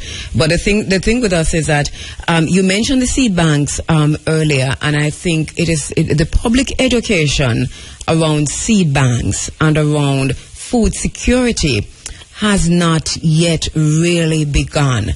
And for me, it is an oversight on all the relevant agencies' part. Well, that's a point to make, to be honest with you. We have come a long way from developing good performing varieties. Some of the potential that these genetically modified stuff hold speak to super performance that requires equal heavy supply of nutrients and chemicals and all kinds of stuff that now affects the environment. So a holistic approach has to be taken to the education, and like you said, that has been lacking, I must admit, but is work in progress on the whole matter of the preservation, the development and preservation of seed banks. And we used to do stuff like that in the past, I know. So it is not strange to us. But the good old Jamaican corn, the one that they used to roast and eat with coconut, I must have not seen that for a long while. But we do have some seed material here. Red corn. I have some red corn seed, but that gentleman, I don't even know him, and he can't give me. I think that, it's a conversation we must continue, Mr. Spence. Before you go, though, because I know there's so much to talk about, and once again, I want to invite you in the studio, which I did before, and you're not here. But I want to invite you to be in so that we can take calls from the public and have a nice discussion with you. Now, the natural health battleground at Codex is another one. I know that this is where I say there's a lot of conspiracy theories surrounding natural health and food supplements and all of that. Does Jamaica have any concern regarding the allowed ingredients, the maximum permitted doses, and what can and cannot be said about the beneficial properties of natural supplements as far as Codex is concerned? Well, I would not be able to say that we have a position, but we participate actively in the committee that addresses these matters. And while our position would not, you see, the scientific research that is required sometimes to inform a position on these matters as it relates to what happens in your country is very important, eh? And when you have to rely on data from other areas that persons may be driving their interest from, it becomes a little bit different. Yes. Codex principle, though, is based on setting what they call the minimum levels required for all of these ingredients, and I would dare say extend it to contaminants. And sometimes these standards are, I would say, from my experience, they're fairly strict. That sometimes scientific data would demonstrate that higher levels can be tolerable.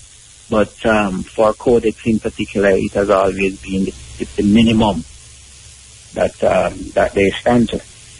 The fact is, there are very, very serious concerns regarding things like infant formula, those sensitive areas. And as I speak, I know that a lot of discussions are underway regarding certain critical ingredients and potential contaminants for this particular food group. And but Jamaica, yes, go ahead. I'm just saying, Jamaica's position would be taken on the basis of the scientific data that is presented. And this is a point, we go back to it again, we're going to go on in circles, because we have seen also where there's corporate collaboration in terms of a scientific research, and research is what it is. I'm a researcher. I can tell you that. Scientific research is what it is. I know people say, oh yeah, but this is a scientific research, but it depends on who funded it. You will find what you'll find. So that when we have Cargill, Monsanto, Bayer, Dow Chemical, Pfizer, GlaxoSmithKline, Mars, Kraft, Coca-Cola, McDonald's, Nestle, PepsiCo, Unilever, Tata, we can go on and on and on. These are companies that produce genetically modified products. When they are funding the research and when they are collaborating, the science cannot be trusted and should not be trusted. So the question again is, what about food security? I know you answered that, so I won't let you answer that again. But Mr. Spence, I know we're totally out of time. You were supposed to be on air with me for half an hour, and you have been very kind to have stayed for almost an hour. Tell you what, I'll visit you in studio, like you asked me to. I appreciate Tell you what, I'll visit you in studio, like you asked me to. I appreciate that. You know how to get people. They are very persistent. I know. I have a very good team. They are very persistent. Yes. And let me just say that you can get them to get back onto me, and then we can set up a thing for your studio one of these days, and we take up all of these topics. I so much appreciate that. Thank you so much. I'm going to let you go, Mrs. My pleasure. Walk good and tell them other one howdy. All right, thanks. All right, okay. Mr. Delman Spence, their Chief Technical Director in the Ministry of Agriculture and Chairman of the Codex Committee. It means everything is pushed back to half an hour inside of the program this morning, because the conversation, I think, was important to have had this morning regarding Codex. Who makes the decisions at Codex? Where does Jamaica stand in Codex? We know they say food is a sensitive commodity and it travels around the world, and so there need to be standards put in, safe and good quality, but safe for who, good for who, and what does safe mean and what does good mean? And what about genetically modified products? You know, these are some of the issues for us to ask about. Also, of great importance to Jamaica is food security. They tell us that hunger is a question of productivity. And so in that regard, Monsanto is one of the biggest companies in the world. But hunger is not primarily a question of productivity. It is of access to arable land and resources. Hunger is caused by poverty and exclusion, and genetically modified foods not going to solve that. The Agro Fest is happening in Portland today, this Poem World Festival and Agro Fest. In a little while we'll be speaking with one of the representatives, and I'm quite sure they'll have a lot to say about what we heard here this morning. Now, 6 minutes after 8 o'clock, you're inside of the Africa Forum. It is Running African. When we lose our African connection, we lose our rural connection. When we disconnect ourselves from Africa, we cease to be a world people. Without the African connection, we are a disjointed people, begging for the entry into somebody else's house. We refuse to be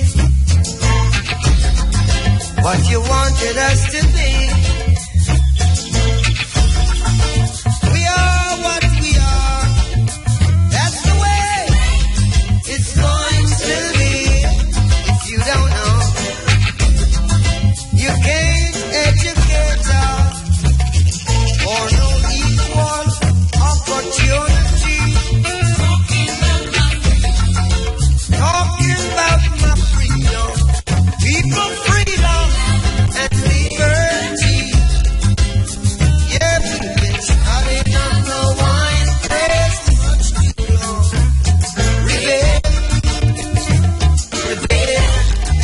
All right, it seems as if my rebel is all acting up.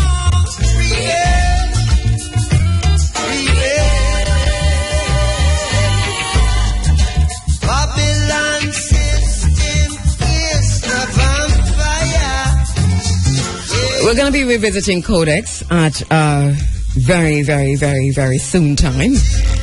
Selector Princess on Twitter, thank you so much, my sister, retweeting food code there, food safety, food security, seed banks. Vanessa Flowers, Africa is the beginning and will be the end.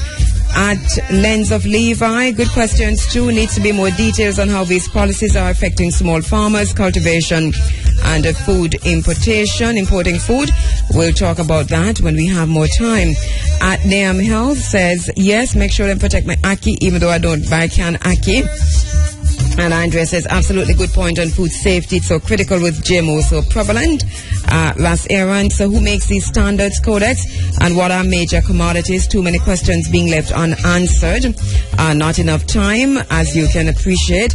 Well, it's me saying not enough time, as you can appreciate. So we did have to get through as many as possible. Hope a lot of your questions were answered, though. Why do we import so much when we can produce? Vanessa Flowers. And also,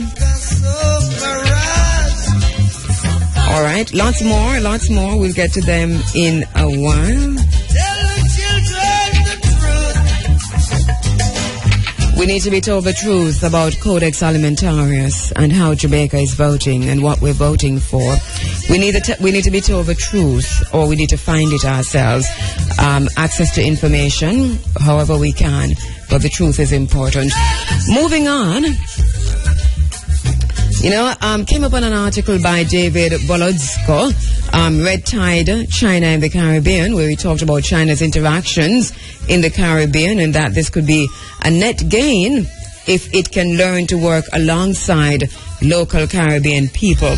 We've also been asking on the Facebook, on the social media, Facebook in particular, on the page China in Jamaica, my Facebook page China in Jamaica, asking for your comments on how we can leverage China-Jamaica engagement, China-Jamaica relationships. We also put a definition, I place a definition of what it means to leverage on the page, so read that first and answer the question. Some posts were made, we're going to read some today, we're reading next week. This is a conversation that's ongoing. So, right, so we have that coming up. Also, though, back to the article on China in the Caribbean by David.Rhodes. This is right up the street that we have been looking at. But before we go to that, I want to play for you a part of the budget presentation by the Prime Minister of Jamaica, Portia Simpson Miller, a part of what she said in that budget presentation. Because in this segment of the program, in Focus Now, we're connecting the dots. So here we go. This is, listen carefully, I'm not telling you what it is, just listen, and then we try to connect the dots. We're going to connect that to a part of what the Minister of Transport and Works said in his own budget presentation, and then to come back to Red Tide, China in the Caribbean, and also to look at settler colonialism. But here we go. $293 million will be invested in upgrading works at the Duns River attraction to include beach replenishment, development of the central gardens, expansion and upgrading of the public restrooms and other infrastructure. $220 million will also be spent on the Ocherous Fisherman's Beach. The UDC has had a rebirth and is revitalized, stronger and more relevant. I wish to congratulate the chairman of the UDC and members of the board, Honorable K.D. Knight, and the members of the board and management team. Mr. Speaker, tangible developments are taking place in the country. These are real, not imagined. The investments that are taking place by the private sector, both our local investors and those from overseas, are also real. I want to pause to again commend our Jamaican private sector. And I want to ask a question, hearing that, for you now to begin to make and have a conversation in your minds about what is the difference between investment and settler colonialism. It's important to make that distinction, and then we can have a conversation. Mr. Omar Davis, his presentation, part of his budget presentation in the House also. I'm going to speak a bit for the Minister of Tourism, and part of the concession agreement with Czech is that the government of Jamaica is obliged to provide them with approximately 1,200 acres of land contiguous to the highway. Czech has already placed before us their plans for the development of the lands, of some of the lands which they will receive. The proposed developments include, in the first instance, the construction of 3 luxury hotels with 2,400 rooms, as well as nearly 600,000.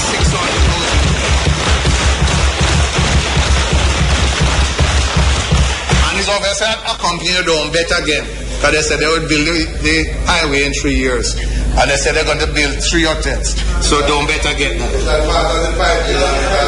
Is that part of the 5 billion? Extra.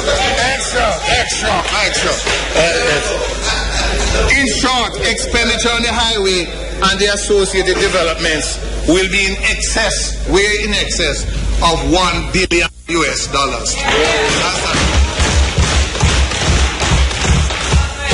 Speaker, I must say something. In recent days, I've been bombarded with requests from media houses asking about the alleged withdrawal of Czech from Jamaica.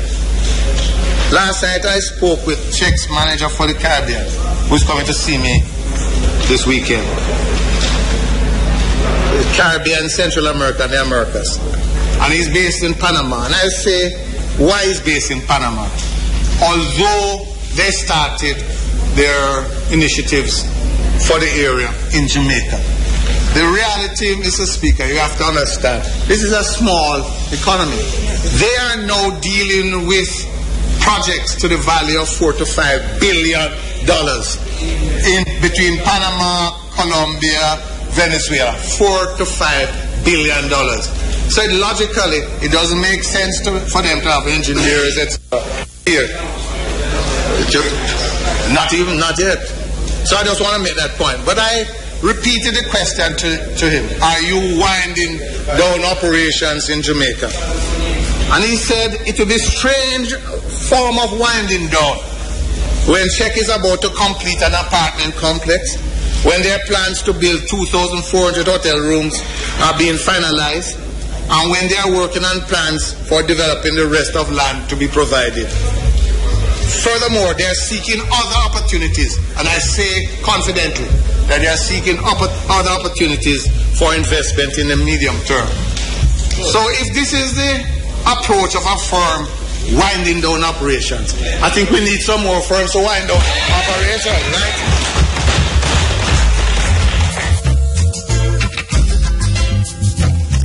Do you realize what just happened? Well, it didn't just happen, but do you realize the strategy that was made by my very good friend, friend to the program, Omar Davies?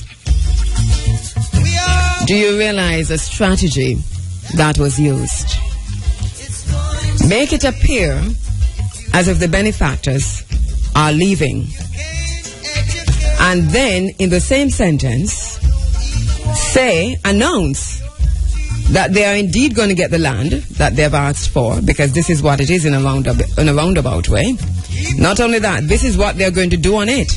Make that announcement while there is something a bit deceptive about it. There's something a bit deceptive in marketing. We call it deceptive packaging. Deceptive packaging is what it's called. The alleged withdrawal of Czech from Jamaica, an ingenious and a wily way to announce that China is being given, mark my words, the roaring river lands. David Volotsky, writing in the Asia Pacific Diplomat newspaper, talked about China's interactions in the Caribbean. We pointed out early, one of the things he said is that there could be a net gain if China can learn to work alongside local Caribbean people.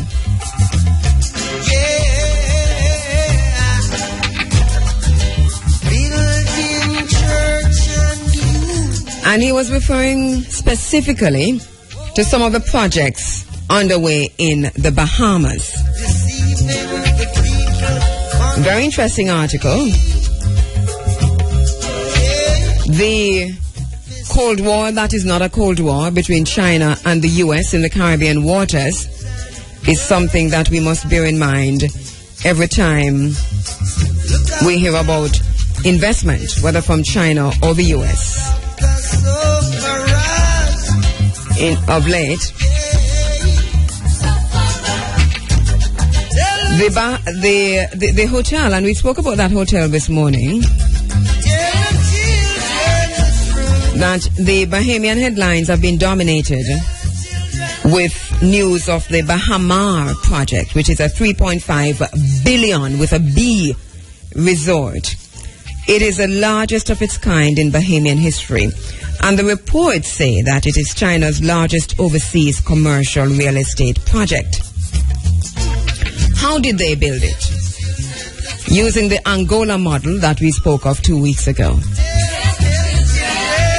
To build that hotel, China brought into the Bahamas 4,000 Chinese workers into a nation with an unemployment rate of 16 to 20%.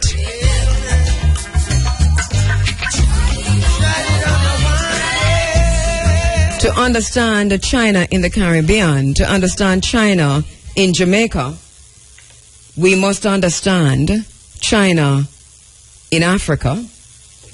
We must understand China in Caribbean countries where they are already ahead of where we are. Very same policy. We're not going to go over the Angola model. This morning in the bottom line, we'll talk some more about that. 4,000 Chinese workers. In addition, all the Bahamas newspapers, and if you read the Bahamian newspapers, you'll get a lot of information about the lack of transparency that has caused serious employee payroll and scheduling problems. The hotel is supposed to be a success. There's a renovated in terms of what China is building. There's a renovated hospital in Dominica. There's a power plant in Antigua and Barbuda. And there's a residence of the Prime Minister of Trinidad and Tobago. The very same policy, the Angola model that is being used in Africa. We have seen it. It is failing in Africa, by the way. It's failing the African people. And we talk about African Renaissance. Just a few of the examples of the love that we see coming from Beijing. Now, I have no beef with China. My question is about the state, about the government of the Caribbean countries. It's about leveraging. And I've said this before and I'll say it again. I am not against China in the region. I am ambivalent because I don't know and can't seem to get any information about how we as a nation are leveraging that relationship with China. Angola did, and still there are problems. The model is called the Angola model. Tanzania tried, and still there are problems. There's a lot to learn from Africa in our engagement with China. The announcement, deceptive packaging, from Omar Davies. I'm smiling when I'm saying it because Omar Davies is my friend. And he's also a very, very good friend to the program. But this space is about speaking truth to power. And I say to my friend Omar Davies that this is deceptive packaging. Tell the people that their cash cow is about to kick over the milk pail and leave. Plant that story. And I'm not saying Omar planted it, but it was planted. It was planted. It was planted. And I stand by that. So, plant that story and then come back and deny it. Because it is within the denial that the announcement was made. Let us not be stupid. Let us be critical thinkers. And critical thinking don't mean criticizing. It means taking out the thing, as my girlfriend Elaine Thompson would say. Take it out, put it down, tear it apart, look upon it, and look at all the elements that make up this thing. We must examine the power dynamics here. This is something that we have to pay some serious attention to. The announcement by the Prime Minister about the billions of dollars that will be spent on the Fisherman's Beach is also a very interesting announcement. And let me tell you, we are finding, you as a listener to this program, you know that we've had fishermen from the Fisherman's Beach, fisher folk, coming in here in the studio from time to time, talking about what they're about to face in terms of being pushed off the beach, and they don't have the information and they don't know. Well, do you know? Do you know?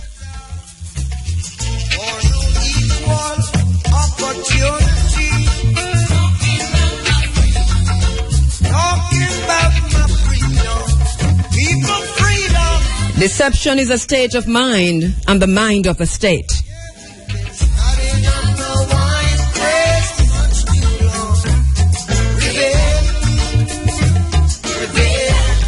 So it's part and parcel of the same thing. The plans, the development plans for Otrius, the announcement made by the Prime Minister is directly related to the announcement made by Omar Davies. And that entire region is connected. We have in our possession documents, including deeds and so on, copies of, that indicate, and I'm not a lawyer, but seem to indicate that kind of a process in terms of giving away the roaring river lands and the laughing water lands and developing Fisherman's Beach cannot happen, should not happen legally. So, what is this?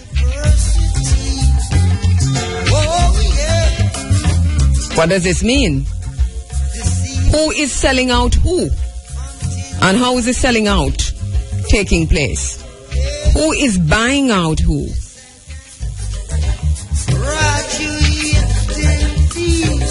Good men and women will continue to do nothing, and evil will prosper. So we have a multi-million-dollar spending allocation for Fisherman's Beach near Roaring River property.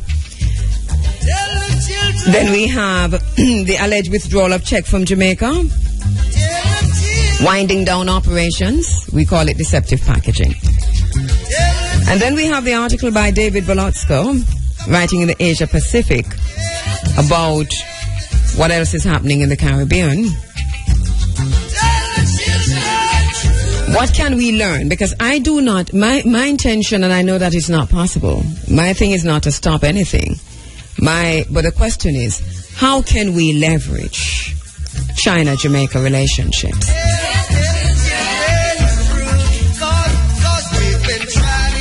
On Facebook, Devon McFarlane says, leverage requires for us first to understand our commodity in the marketplace and its relative value in that marketplace and who will pay in order to negotiate a favorable deal which satisfies the law of good return. In other words, an arrangement which leaves us reasonably better off.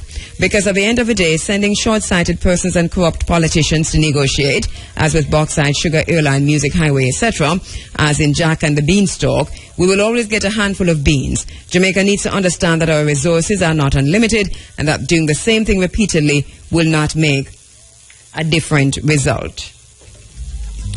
Also on Facebook, as we're 2 minutes away from the cash pot draw, Ayenge Kimbo says, I will ponder this one even though I don't know the details of what was signed away. The first thought that came to mind is they should make sure to hire all Jamaican workers, not give China total autonomy, as in Jamaicans should have a decision-making power, where China being on the rock is of benefit to Jamaica. Ken McJohnson says, Jason, I'd rather say smart partnership with and not delicately use one partner against another. Elaine Williams-Bilson says, negotiate continued employment for Jamaicans in all areas of China's ventures in Jamaica. And Jason Walker says, delicately use USA and China against each other for Jamaica's interest. And Paul Coley says, hunger, fear, destroy the truth. People to live as they should, so any need to achieve to keep going. And Yvonne Haldane says, first we have to self-examine and see what we firstly find wrong and fix it. We can't always have other countries do our heavy lifting because we then have to pay them. Let's start somewhere. And leveraging the word, Carl Pringle says, Chinese in all over the strategic logistical locations. And Adami McBean says, sending some Jamaicans to China to study and work and own businesses. All right, we're taking your comments on our Facebook page, China in Jamaica. The question is this.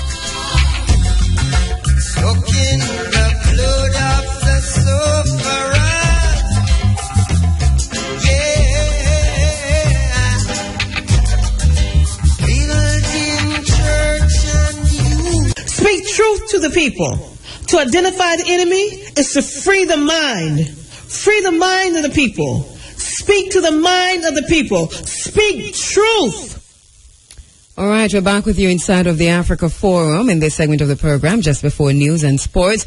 Going to be speaking with Sheldon Shepherd. He is a member of Nomads and one of the organizers of this Poem.Word and Agro Fest, which gets on the way today in Portland, and he'll be telling us about that. This year, the This Poem.Word Festival has added the Agro Fest. And that, I think, is a brilliant concept. Sheldon Shepherd on the line. Sheldon, good morning. Good morning. Good morning. Thank you so much for joining us, my brother. Are you in Portland? I am actually in Portland right now, you know. In sunny Portland? In sunny, very sunny right now. Give thanks for that as well. It's very important to say that today. Very important. A beautiful Sunday, sunny Sunday. Beautiful. Yes. Well, it really sounds like an exciting and very, very, very important, but really exciting event happening today with this Poem.Word and Agro Fest. A new concept this year? Well, pretty much the similar concept, but we added a special touch to it. Mm-hmm. We brought in an international act, one of America's top poets, and we're adding two elements to it. We're launching an album, that's Rastakura's album, and we're launching my book of dub poems. Okay, that sounds really good. That's a lot that's added to it, man. All right, so you have an international poet coming in. Who is the poet who is coming in? Her name is Sonny Patterson. Mm-hmm. She's also a teacher. Originally she's from Louisiana, and she lives now in Georgia. And she's a brilliant poet. I saw her on television doing some poetry, and she did Deaf Poetry Jam, and she's been doing the circuit, and she's actually a touring poet. So really a brilliant poet. To see her live. A really a brilliant poet. That is so true. Is Sonny Patterson, and so she's performing today. One of the international guests coming in. Also today, the album Rastakura's album. You know, I spent the whole morning looking for a song from Rastakura this morning. You know, Food War, and I couldn't find it. But anyway, so his album is going to be launched today. Yes. All right, tell me about that. Well, the album, Rastakura will be presenting his album. He will be playing pretty much acoustic with I think, Earl China will be playing with Rastakura. Yeah. So we're looking forward to that set. The show will be hosted by Muta Baruka, you know? Yes, Muta Baruka. And as you know, this poem, Rastakura coined the name This Poem from one of Muta's most popular pieces. Yes. Titled This Poem. We'll continue so in your mind. You know? Yeah, so it's really paying homage to a great poet, Muta Baruka. Yes. You know, so it's a fabulous festival, and I'm glad that we were able to amalgamate our efforts to make this one larger and you know, more exciting. And in terms of the amalgamation, you're talking about the efforts of Nomads? Yes. All right. And then you also mentioned that your own dub poetry, your anthology, will be launched today? Will be launched today. It has 52 pieces, 3 chapters, illustrations from various artists. Georgiana Cowan, a young artist, she did the cover. Yes. Brilliant artist. And Leisha Johnson from Edna Manley, Jazeen Mars from Edna Manley, Leo Rule, Jacob Grant, my grandfather and my father. Actually, my father wrote 5 of the pieces in the book. Really? And he contributed a piece of art as well. Okay. Well, I can't wait to get my copy or get my hands on my own copy. Definitely, ma. We're going to send some to Irie here. Yeah. Of course. All right. Because what happened with this book as well is I've done the audio, just raw with vocals. For people who want to understand dub poetry, they can also, it is like a guidebook, a reference for the art form, you know? Sounds good. That's what we're putting forward. All right, sounds good. And so today's event, this Poem.Word and Agro Fest, tell me quickly in a minute about the agro side of things, because we know the word side is a spoken word, the agro side. Yes, well, Rastakura is in charge of that side. He always tell me to always mention the seed for seed exchange. That's a main priority of the event. The fact that people should bring their organic seeds of all kind, of all types. Yes. To exchange seeds and share in this great venture. Actually. And there's a process. You know? There's a process on the ground that will allow that to happen smoothly. Where if you have your seeds, you go there, you exchange your corn for your peas, and so on and so forth. Should. As I said, Rastakura is in charge of that part of the event. I'm just in charge of production and getting it out there. Okay, Takura, call me. Let me know about the AgroFest. All right. So the spoken word now. We heard about Sonny Patterson. We know Nomads will perform today. We can't miss that at all. Am I taking liberties? Yeah, we are. We are performing. We are. Yeah, Nomads performing. Right. Who else will be on stage today? Oko Nora will be playing. Oko Nora, yes. I've been thinking, how come I've been thinking about you? Oko Nora. Yeah. You know that's a line from one of his poems. Yeah, that one. Yeah, I've been thinking, how come I've been thinking about you? Yeah, man. All right, so Oko will be on stage today. Who else?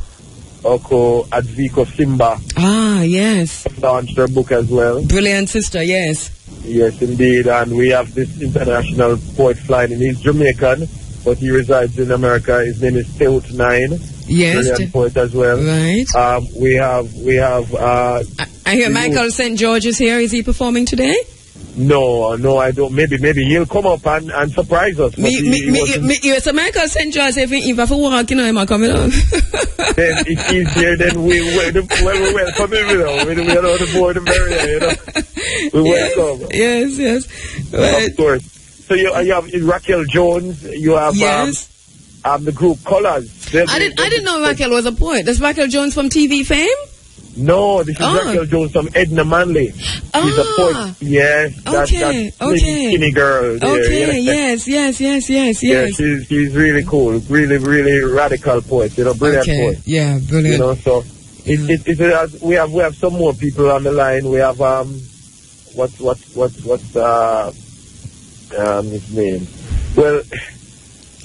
Well, we have to go here, so hang on, we have to go because we're right up on the news, but I know that it's spoken word on the stage, Nomads will be on the stage, and it's today where? What's the venue in Portland? Okay, it's the Neville Anthony Park, and it's brought to you by Cranwater. Where is Neville Anthony Park? Neville Anthony Park is in Port Antonio, and it's right next to the library. Right next to the library? Center of the square. In Port Antonio. And next to Aeroplane as well. Thank you so much, Sheldon. Have to go. Thank you so much, my brother. My pleasure. All right. Good morning. I am Hal Shane Burke with the local and international headlines. Tourism Minister Dr. Wickham McNeil says the entry into Jamaica's tourism market, the largest Spanish hotel chain, Melia Hotels and Resorts, is a show of confidence in Jamaica and in branded Jamaica. The company has signed a 15-year lease agreement with the government through the National Insurance Fund, which owns the property, to manage the former Braco Village Resort in Trelawney.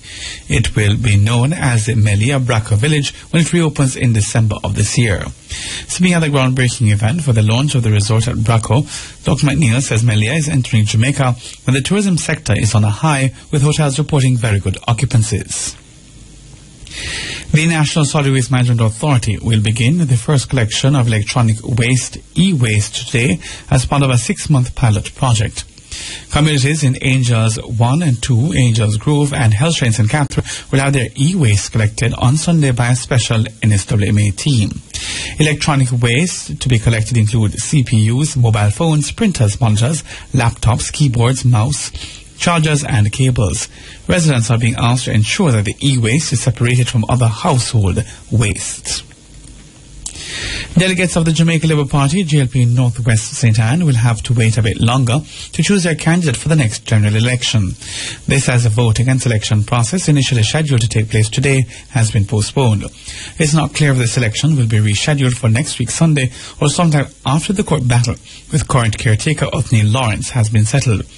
Last week, the courts lifted the injunction it had granted to former Member of Parliament, Northwest St. Anne, Othniel Lawrence, clearing the way for a JLP candidate selection to take place in that constituency. Mr. Lawrence had got a second injunction preventing the party leader from removing him as a caretaker. The JLP said if the injunction was enforced, then it could not proceed with the selection of candidates. However, IRFM News understands that one of the persons vying for the position requested that the process be delayed, and the request was granted. Scores of St. Anne residents will be without their regular piped water supply for several hours today due to scheduled JPS maintenance work. The National Water Commission, NWC, says residents in Bonham Spring, Exchange, Eltham, Upton, Lodge and surrounding areas will be without their water supply from 9 a.m. to 5 p.m. today. The water company is urging residents to store water for use during the period. It says the water will be restored following the return of power. A 20-year-old man is to face the court on firearms charges following his arrest in connection with the siege of a 9mm pistol in Mount Salem, St. James on yesterday. Reports received from the Mount Salem police are that about 8:30 a.m. the man was accosted and searched by a police team that was on patrol in an area of the community known as Green Tank, and the Smith & Wesson pistol taken from him. He is to be formally charged this week. In news overseas, relief efforts in Nepal are intensifying after more than 2,000 people were killed in the worst earthquake there in more than 80 years. Rescue missions and aid material have started arriving in the country. 17 people have been killed on Mount Everest by avalanches, the mountain's worst ever disaster. Meantime, a powerful aftershock was felt today in Nepal, India and Bangladesh, and more avalanches were reported near Everest. Finally, at least one person has been shot dead in violent clashes in Burundi, a day after the president controversially launched his bid for a third term in office. Hundreds defied a ban on demonstrations to take to the streets in the capital. Police shot live ammunition in the air to disperse them. The president was nominated by his governing party, a move opponents say is unconstitutional. They warn it threatens a peace deal that ended the country's 12-year civil war in 2005, which killed more than 300,000 people. So how about on a serious note? So we weren't serious before? No, that's a joke, man. We're not joking. In your constituency,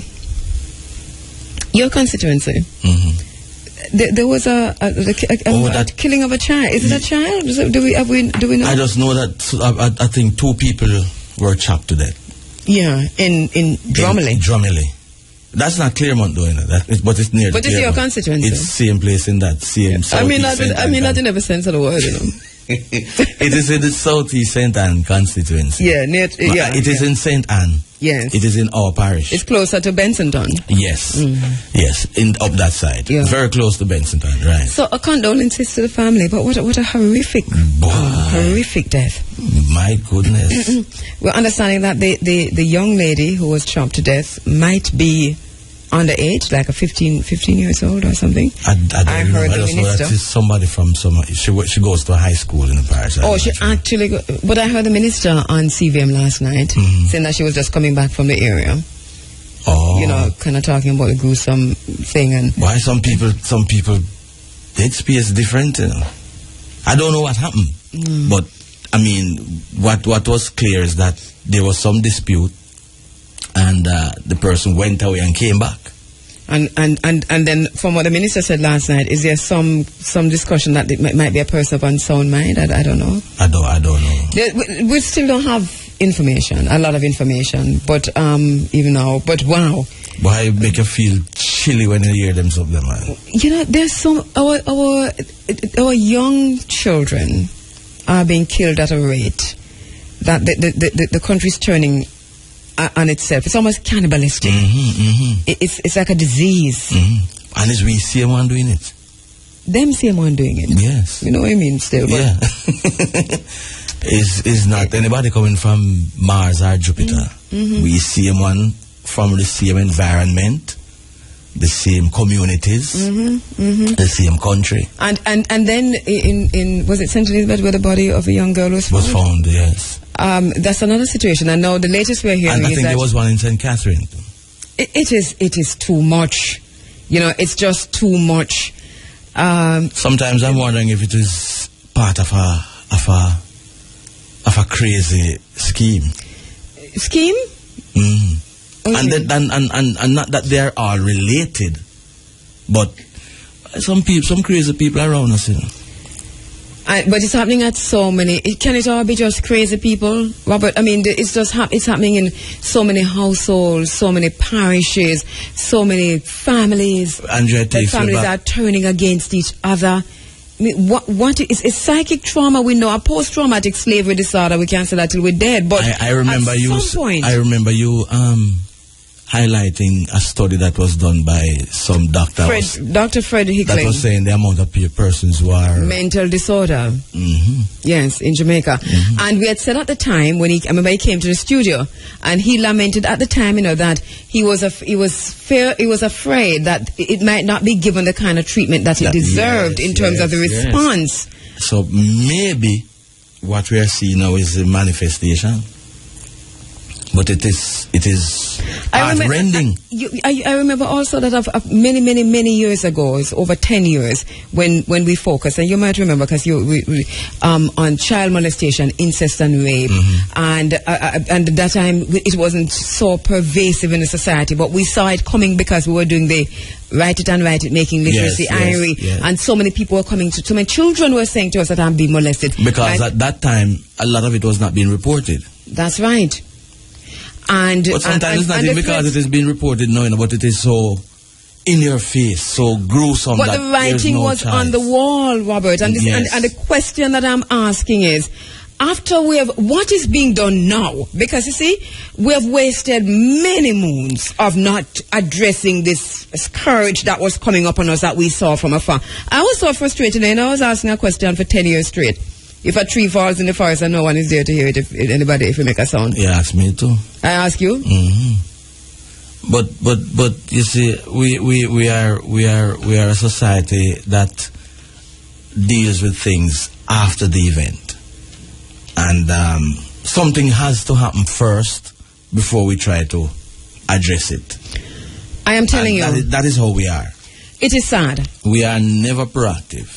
It is sad. We always deal with, because every time something like this happens, a lot of things are put in place, and there's a lot of theory takes place. Theorize about what went wrong. Intellectualizing. Yes. But when it comes down to sitting down and planning ahead, to prevent things like these, we don't do that. And we cannot say that we did not see it coming. That's a question. That's a point that I want to make. In most cases, that's how it is. We saw it. We saw it coming, but nothing done. No, the opposition spokesperson on youth is calling for measures. I heard the Minister of Youth saying that she heard her and she has reached out to her. She says, Kamina Johnson-Smith says that is once again calling on the government to move quickly to deal with the issues of child abuse in the society. And her call comes after another incident where a child has been murdered in what is alleged to have been the result of a... Why are they saying relationship? The result of child molestation with an adult. How many children will it take to be murdered in a similar circumstances before the government will present a plan to address what is clearly a national crisis? That is from Kamina Johnson-Smith. I heard Minister Lisa Hanna saying on CVM last night that she heard her, she has called her, and they're going to sit down and but she said something is already in motion in terms of the plan. Because sometimes there are things in place and we don't use what is in place. We make the rules but we don't apply them. We have to, you see, I think one of the, and this is what we were saying many years ago, that one of the response to this in terms of the incest and the child molestation and child abuse is that you just don't arrest or sanction from the so-called ghettos. You must go also to Forest Hills, where it is happening. Yes. You must go also to wherever in the upper echelons, the jackets and the ties, where it is happening. Because there's no point in having one rule for one and a different rule for the other. Because at some point they're going to intersect. Sometimes some of the people who are making the rules are themselves guilty. That is so true. And sometimes other people who are to actually apply the rule are guilty of that. But separate and apart, they must carry out the rules. Make somebody else catch them. What can we do now at our level? What can we do? When we say we, I mean we the people. First of all, I think we have to look in the mirror. And if each person decide that they will not indulge in that kind of activity, it won't happen. It will not happen. But because there's no point in I saying, Andrea, don't do it, I must say, I mustn't do it. And carry that out. Yes. And if I see someone doing it, I must report it. And but if my philosophy goes through, then there will be nothing to report. Yes, I know what you're saying, yes. Right. Well, there's a call to action to respect and protect our children. May 15 is International Children's Day. There's a call to action on May 15. May is Child Month too. Yes. And a call to action on May 15 to end child abuse. And this is going to be in Westmoreland. The principal of Belmont Academy is one of the leaders on this, the convener actually. There will be motorcades with marching bands from White House Square, Darlington Square, Granger Square, Negril Roundabout, the Women's Center in Savland, Dialogue Cultural Center, Dunsbar River, Downtown Sav. And there will be a mass sensitization forum which starts at 1 p.m. at Independence Park in Savannah Lamar, where Minister Lisa Hanna will be. There will also be a kind of a concert with Tony Rebel, Queen Africa, Judith Gale, Joseph Scott, Jody and Pantry, Demes, Tepper, Aisha Bell, and the Westmoreland Mass School Choir. It really is a call to action because even though people are gathering like that on May 15, because it is International Children's Day, what happens after is going to be very, very important. And let us not stop at the killing and the chopping up and so on. In terms of and incest and so on, because child abuse also comes in a verbal way. In a verbal way, and that also does a lot of damage. Yes, economic. We can lay them out. IRFM will be there on March 15. We're partnering with the on May 15. We're partnering with the Respect and Protect Our Children. In that, we'll be broadcasting live back throughout the day because we see that as part of our own corporate social responsibility that we are engaged at this level. So we'll be there. Excellent. Wow. Yes, wow. We have something to do. Sometimes to changes for our children. Sometimes it's hurtful that we don't have more pleasant things to talk about, but we have to do what we have to do. We have to do what we have to do. I spoke about the principal a while ago, and he's really doing a lot to the point that the principal, you know him, you've met him, he's gone into the studio now. The principal? Yes, the principal of Belmont Academy. Oh, no, I haven't met him. Remember, I wasn't in Belmont. Oh, no, okay, you haven't met him. Anyway, here is Mr. Ryan Simpson. Men, your principles can stand up too. It's not just your anatomical member. You claim a little girl is making advances. Run her. Don't ever sleep with a minor. Stop giving the little boys guns for lock, weed for bun, and girls who broke them ducks. Women, stop dashing out your bodies for the minors to see. Stop telling your little sisters she don't know where she missed because she's still a virgin. Shopkeepers, stop selling cigarettes and alcohol to children. Parents, if you send your daughters or your son for go take man one more time or for go make man mind them. Teachers, go and go teach your class and stop giving up on the youths when they still can reach them. Pastors and police set better examples. Parliamentarians, see to it that the laws are enforced. Stop paying lip service to the youth concerns. Place them at the center stage. The youths are our future. Youths, learn a lesson well. Stop trying to take big people for fool. Not take up what you can't manage. Keep good company. Avoid the crowd. Control your feelings. No left school go a man yard. If you are touched inappropriately once, report it twice. Be an example. Sons, gunning and gambling are dead end streets. With gambling, the stakes not really sweet. Not try to see how much girl you can get. Try and pass at least 5 subjects. Drinking alcohol doesn't prove you're a man. A spliff in your mouth can make you mad. Nothing wrong with kin teeth, then how the hell you are bleach? Lift up your heads and hold it up high because you are young, gifted and black, and that's a fact. Let's treat the youths right or we'll be playing with dynamite. Powerful message from the principal. They covered every aspect. Succinctly, we don't know if he said nothing. He has dealt with it. Yes, man. Is this his debut visit to the studio? Possibly, I'll ask him. Well, if it is, that's a big one. Know, when principals are going to the studio, we know we're in a crisis.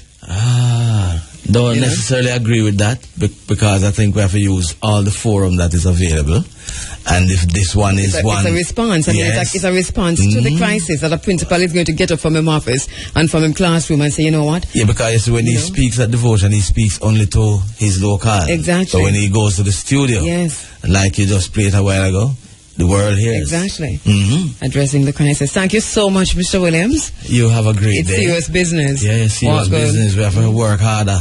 Yeah, man. Okay. We have something to do. For real. All right. Hide nothing from the masses of the people. Tell no lies. Expose lies whenever they are told. Mask no difficulties, mistakes, failures. Claim no easy victory. Claiming no easy victory. We're inside of the Africa Forum, heading now to Southern Africa, to South Africa, to talk about the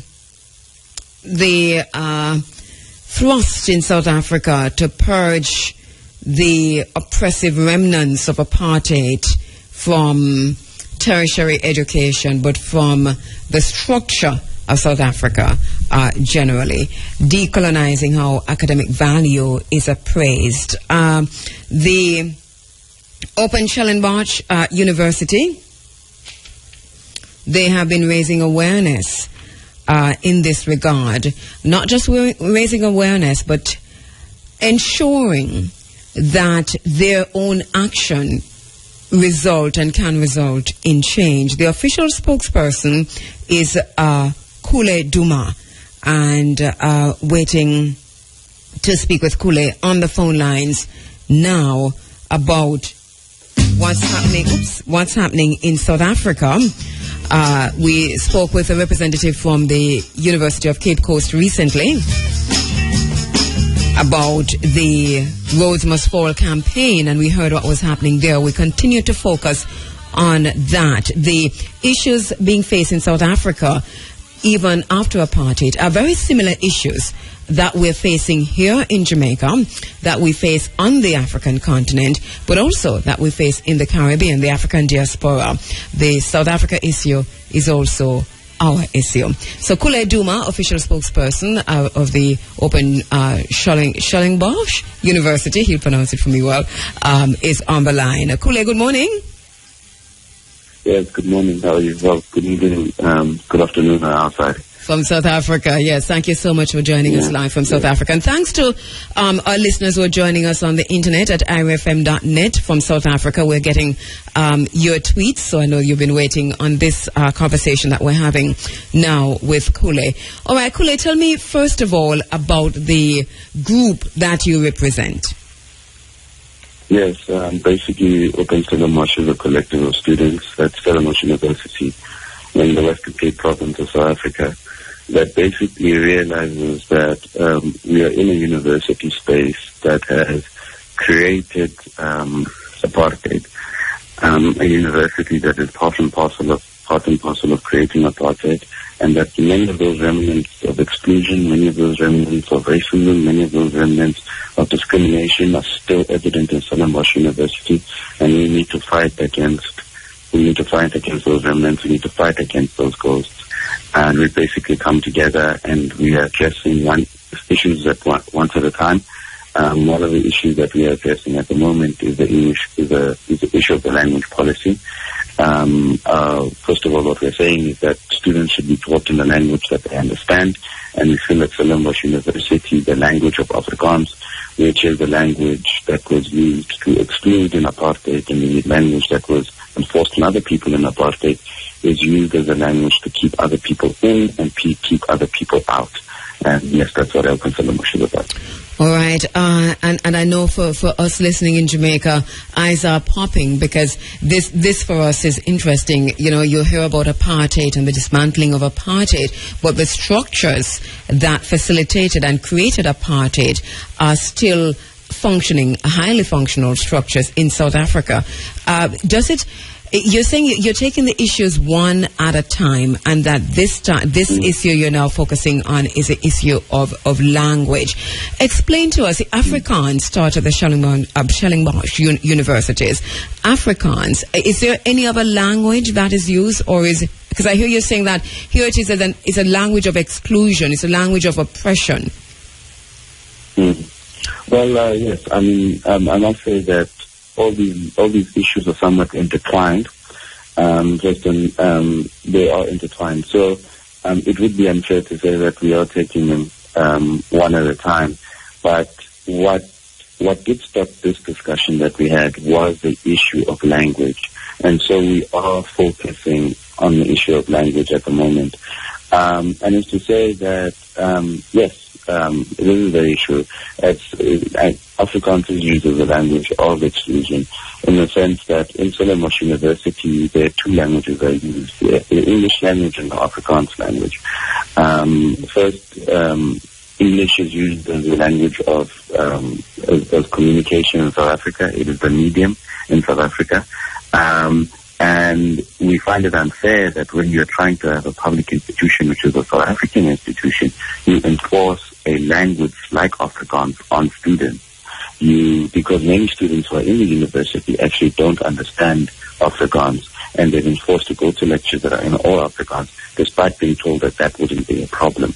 Also, Afrikaans is used to exclude the meetings. Professors and lecturers who don't understand Afrikaans are forced to attend meetings that are all in Afrikaans. And the issue here is that as long as Afrikaans is attached to white supremacy in South Africa, it's attached to Afrikaans nationalism, white Afrikaans nationalism. And in the past, it's also been used to exclude people, especially black people. And so we're just trying to basically stop that and say that we respect the language of Afrikaans and we understand it's a language that both white and black people use, but we're against the issue of it being used by Afrikaans, the remnants of Afrikaans nationalism, to take forward their agenda, especially in higher education. What are some of the other issues that you're looking at as a body, as a collective, that and I hear you talk about them being intertwined and connected. What are some of the other issues that you'll be raising in short order? Yes, the other issues that we're raising is the issue of institutionalized racism. The issue of the lack of representation of black professors, the issue of direct racism, the issue of visual redress, meaning that there are some statues and some buildings that are still named after the remnants that are still named after the architects of apartheid. So those are the issues that we are dealing with. We are also dealing with the issue of having a more African curriculum, because a lot of the stuff that we learn within our institutions of higher learning in South Africa are still very Eurocentric.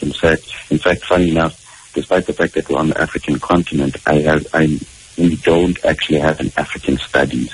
We don't have an African studies doctorate, nor do we have an African studies whatsoever. And we find it ironic that in places like the United States, you can get a doctorate, you can get a degree in African studies, but you can't get it in South Africa.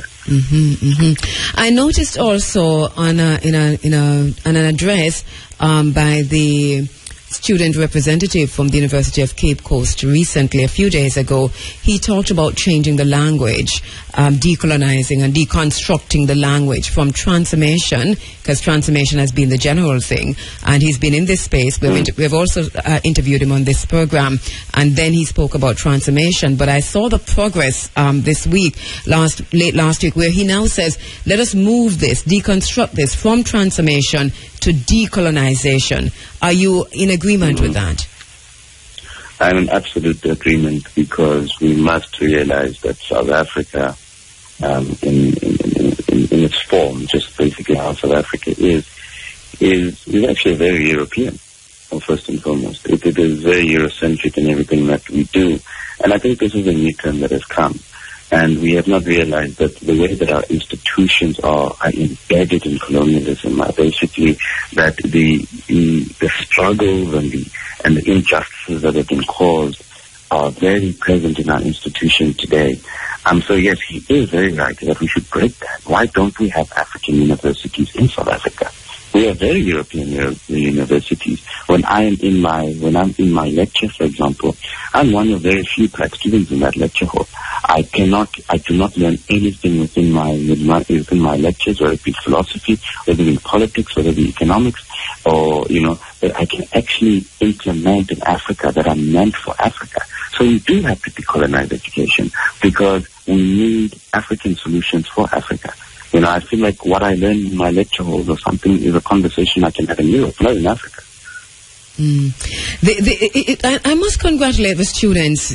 More and more we see universities and tertiary institutions, young people in South Africa, since the UCT, and I'm sure even before that people are taking a stance. Young people in South Africa seem to be just rising up, like, you know, just shaking off the chains of oppression and saying, we have to change it for us now.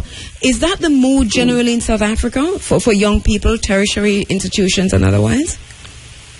Yes, that is the mood of young people in South Africa, especially in tertiary institutions, because after apartheid, we were told that, you know, apartheid is over and colonialism is over, and that basically now we stop in New South Africa and everything must start over.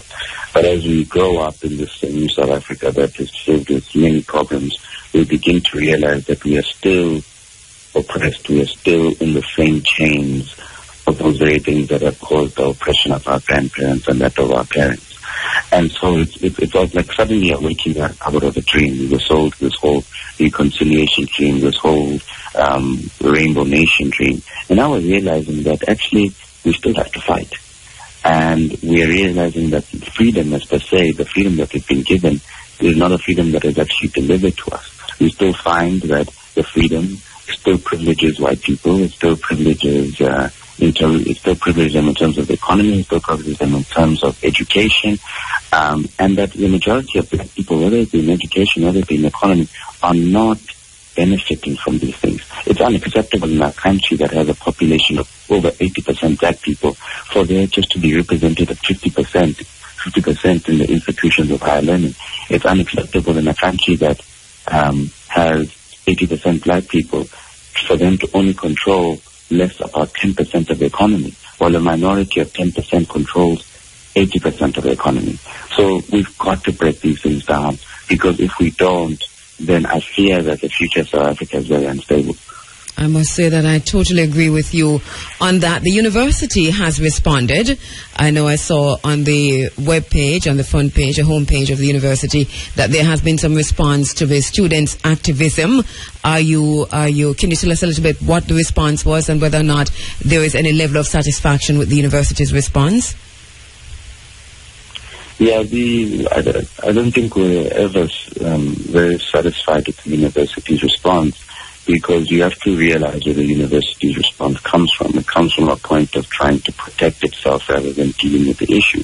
Remember that this is not the first time the university has had to hear our complaints. You understand? The university has repeatedly heard our complaints, and they've ignored us. And it's only when these things have come out in the media and the world has started to focus on the university and say that the university is not transforming, where it's tried to protect itself. The university hasn't actually come to engage us. It doesn't come to speak to us, but we find it ironic that it's trying to speak to all the media groups. It's trying to speak to the world. It's trying to speak to everyone. It's just trying to protect itself. And frankly, we are not happy with that whatsoever. It's downright unacceptable. We are the students of the university. We're the people they should be speaking to. They should not be prioritizing people out there and how they look in the media. Instead, they should be prioritizing the students who feel excluded, who feel marginalized. And we're going to keep on pressing on that. But the engagement that the university has with students is unacceptable, first and foremost. It's disgusting, and it's something that we refuse to accept anymore. What I like about what I see happening in South Africa in terms of the young people's response to their activism in kicking against the oppressive structures and remnants of apartheid is that it is so fractal. We talk about the ants nest all the time, and that they just work together and then they develop big corridors and so on. That there is no one leader anywhere. That young people are just raising up from across the country and are facing oppression, staring oppression in the face and saying, no more, no more. Where do you go from here now? What is the group's next move in terms of how you address the issues that are laid out in your aims and objectives? Yes, in terms of Open Stellenbosch or the wider movement of South Africa? Stellenbosch, let's start with that and then just to the wider. Yes, we are proud to say that we've started the conversation on the Stellenbosch campus, and we've started the conversation also in the rest, and we've helped, steer the conversation in the rest of South Africa. But really what is needed now is action. Really what is needed now is for us to hold the universities accountable. And we have realized that, and we need to start seeing a change in management. We need to start seeing more black professors represented. We need to see more black rectors. We need to see people that understand what it means to be a black student within a black and working class student within a university situation in South Africa. I think that is our next step. Our next step is that we're going to keep on putting pressure on the university, keep exposing them for the things that they have not done, and also conscientize students about the spaces that they find themselves in, and continue to call for the decolonization of our university. Furthermore, I think in terms of what was happened in South Africa, the Rhodes must fall movement has ignited fires, and people are starting to realize, and which they had never realized before on their campuses, that yes, indeed, our university education is still colonized. And when your university education is colonized, your country itself is colonized. And so if we are to set ourselves free, we must first change the curriculum. And so that increases the calls from students around the country. But it's also important to note that this is not something that's just going to take 1 year, 2 years, 3 years. Mm-hmm. This is something that is going to take some time, and this is something that we must actively push for. Mm-hmm. Right? Because the oppression of our country and the colonial change that we have on right now are something that took a 350-year process. And so we need to realize that it's very complex, and there may be some time before we are truly free. Mm-hmm. So what we need to do is that the students that come before us, the students that are now in the high schools themselves, and are also within the high schools, but are not aware of it, are still being oppressed themselves. We need to make them aware, and we need to make first years and people that come into the university spaces aware of how they can change and actively keep this fight going. And even when we leave the higher education institute, we need to take this fight to the rest of South African society. We need to decolonize our economy. We need to decolonize our policies, and et cetera, et cetera. So brother Kule, that's the way forward. Well said, brilliantly laid out, and more power to you, more power to the young people in South Africa. I think you've got it, and you have our support here in Jamaica in very, very, very serious ways. Thank you so much, my brother. Thank you. Right. Thank you very much. Thank you for your support. Okay. Kule Duma, official spokesperson of Stellenbosch University in South Africa. They are decolonizing the universities, decolonizing the economy, decolonizing policies one step at a time. And did you hear the vision that this young man laid out? He went back, he said, to the students in the high schools, those who are behind us and those who are in front of us, he's seeing it in the way that it is supposed to be seen, connected to those who are coming, those who are before, and seeing himself as part of the process. And these children, these young people in South Africa, these young adults in South Africa are very serious, very, very serious about purging the oppressive remnants of apartheid in pursuit of a truly African society. More power to them. What can we learn from them? How can we emulate them? Will Rhodes Must Fall catch on in Jamaica in our university corridors? And each digger wanted his own piece of land. White diggers were few and the gold was so deep. Black man was cold cause his labor was cheap. With cruel and a shovel it's all underground. 6 pennies a day to tender the ground. Now this land is so rich and it seems strange to me that the black man whose labor has helped it to be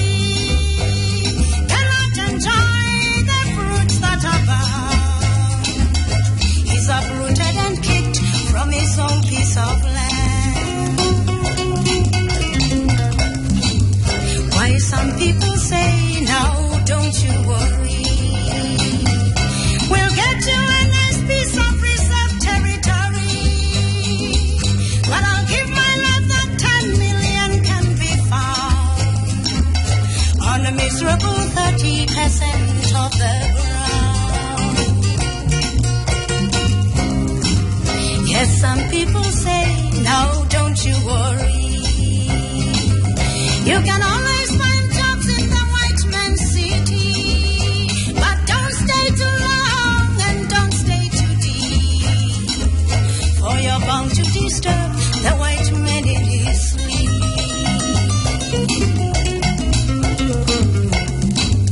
White men don't sleep long and don't sleep too deep. For your life and possessions, how long will you keep?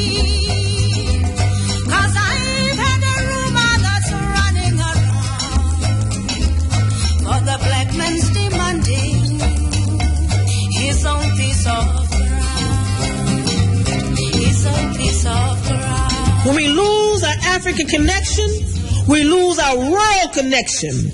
When we disconnect ourselves from Africa, we cease to be a world people. Without the African connection, we are a disjointed people, begging for the entry into somebody. Hide nothing from the masses of the people. Tell no lies. Expose lies whenever they are told. Mask no difficulties, mistakes, failures. Claim no easy victory.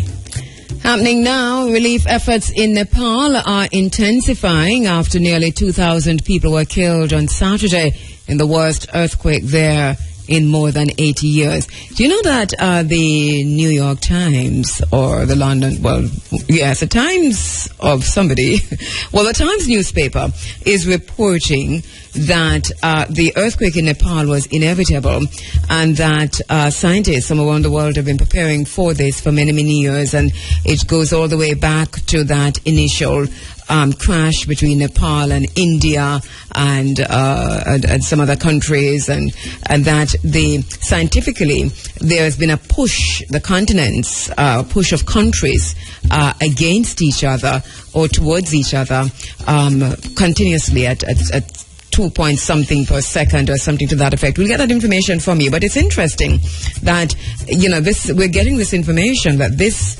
earthquake was inevitable, and they point to Haiti, Indonesia, Nepal, and those areas where the earthquakes are almost predictable, and there were warnings in terms of the structure, the building structure, and so on in Nepal. It's good to follow that story. I'll do that and talk about it another time. But the relief efforts are continuing. Rescue missions and aid material have started arriving in the country. Many have died. Also on Mount Everest, 17 people have been killed on Mount Everest by avalanche. And there's a powerful aftershock that was felt today in Nepal, India, and Bangladesh. And now avalanches were reported near Everest today again. So really, a serious situation unfolding there in Nepal. Also, in focus, Gallipoli Centenary. You might have seen the celebrations. Gallipoli, Australia and New Zealand mark Anzac Day. Australia and New Zealand have been remembering soldiers from the two countries who fought at Gallipoli in Turkey during World War I. A series of events on Saturday marked the centenary of the Allied attack on the Gallipoli Peninsula. What's interesting about that is that the observations, the centenary observations, were done with pomp and splendor. There were heads of governments from, many countries there. Prince Charles was there, Bonnie Prince Charles, so too was Harry, Prince Henry, Harry, and so many other leaders from around the world were there. And the ceremony was somber. March passes and ancestral chants. We had the Maori ancestral chants. We had commitments to the memory of the ancestors who died there 100 years ago, and the stories that were told about them. Now, that the event at Gallipoli was a failed event. It was a failure. It was doomed. It was a massacre, and yet it was celebrated with the highest pomp and pageantry and splendor that you've ever seen a celebration. And the thing that dawned on me, not to say that this shouldn't happen, because I think we must celebrate our ancestors, and rituals are an important part of that, because rituals help us to remember, that is to bring the members back together and to remember. So rituals are very, very important. But for us as African people, if we had a ritual and a celebration of our ancestors like that, and I'm looking and listening to the Maori chant to the ancestors and watching the movements of the hands and the fingers as if in a trance, and hearing the sounds, the guttural sounds coming from the bellies of the Maori chiefs. And I thought to myself, if we were doing that, they would have said it was Obia.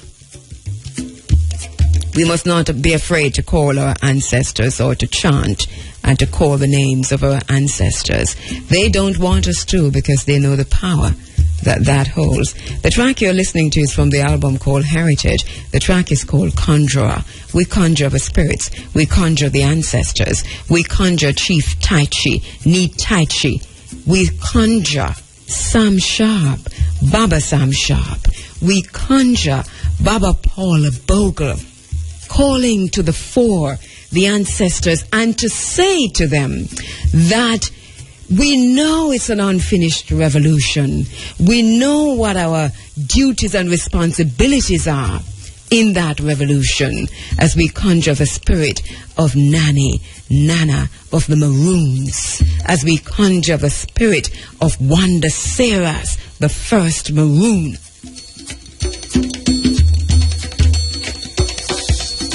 So Gallipoli was celebrated, and people cried. Black people cried, and black people were up at the crack of dawn to watch that dawn celebration, or stayed up late at night to watch that celebration, celebrating defeat at Gallipoli 100 years later. And where our ancestors won, like Paul Bogle and Sam Sharp and Ni Tai Chi, they do not want us to celebrate our emancipation, or those who fought and died for freedom. We must celebrate without apology.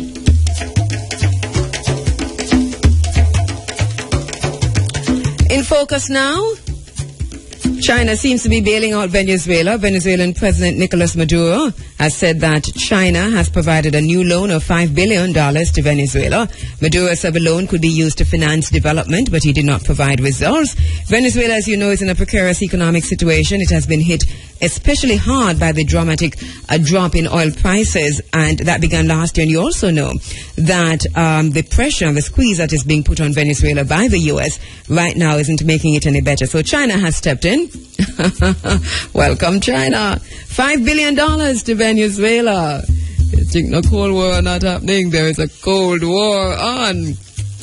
So China is bailing out Venezuela. How does it sound? How does it look? Let us prepare for that. We're in the middle of all of that, and we must know how to leverage that, or else. All right. We have so much more to get through, but it is time for a little bit more, because the Accompong Maroon Colonel is calling for flogging to be reinstated as a punishment for criminals and for antisocial behavior. Boy, I nearly want to agree with the Accompong Maroon, I nearly want to agree with the Colonel, flogging to be reinstated as a punishment for criminals and antisocial behavior. No, say I agree with the Colonel. I agree with the Colonel. Up at the top of my head. All right, so this year marked 255 years since Ni Tai Chi, you call him Taki, the Easter Rebellion of the 7th of April, 1760. Well, we say he succeeded. Many say he didn't. But Had we continued the revolution, can you imagine the progress that we would have made so many years after? You know? All right. Protests are continuing in Baltimore over yet another senseless loss of life of a black man at the hands of white policemen. We're following that story. Hey, talking about conjuring the ancestors, I quickly want to remember Dudley Laws.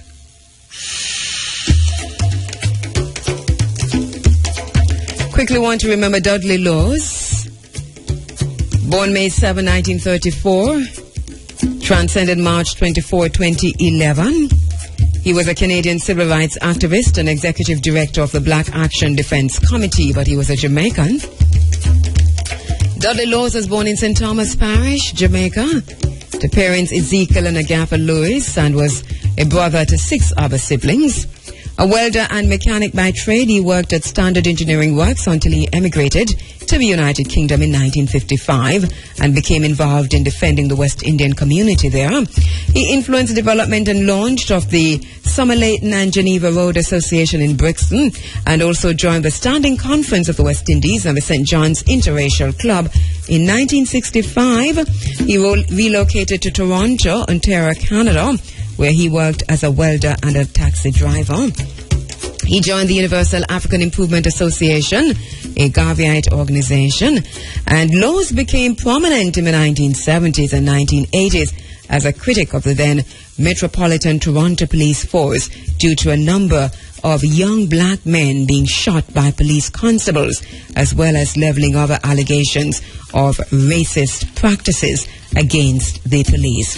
He was also prominent as an advocate for immigrants and refugees and worked as an immigration consultant in the 1990s. This is our Jamaican brother and now ancestors. In 1988, he founded the Black Action Defense Committee following the police shooting of Lester Donaldson. In later years, Laws maintained a better relationship with the Toronto police and was friends with 2 former deputy chiefs.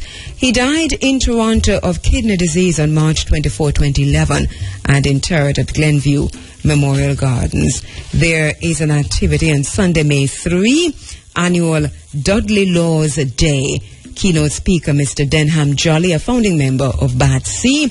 There will be drumming, live entertainment, discussions and more, and all proceeds from that will go toward the Dudley Laws Scholarship. Remembering this morning, Jamaican Canadian Dudley Laws.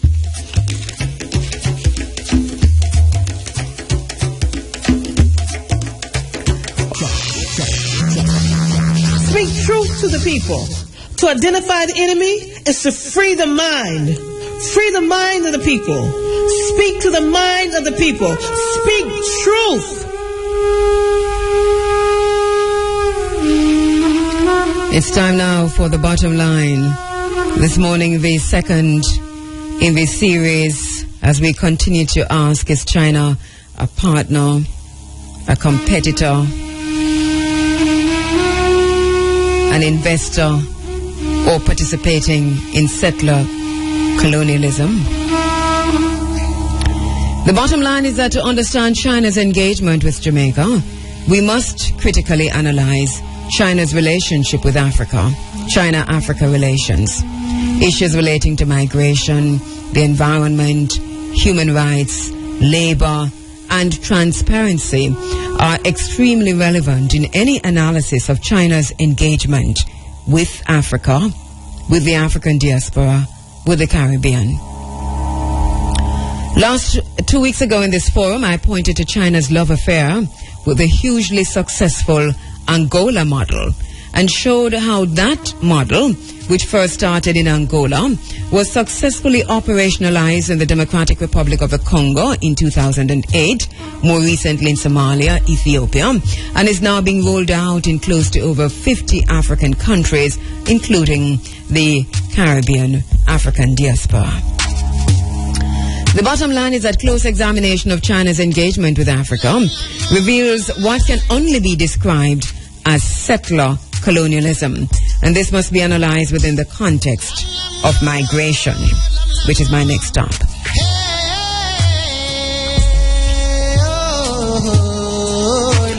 As I indicated 2 weeks ago, this morning my aim is to dissect the various Chinese communities in Africa to shed some light on how Jamaica should prepare for the inevitable migration sweep that is to come, what African thinkers have now called settler colonialism.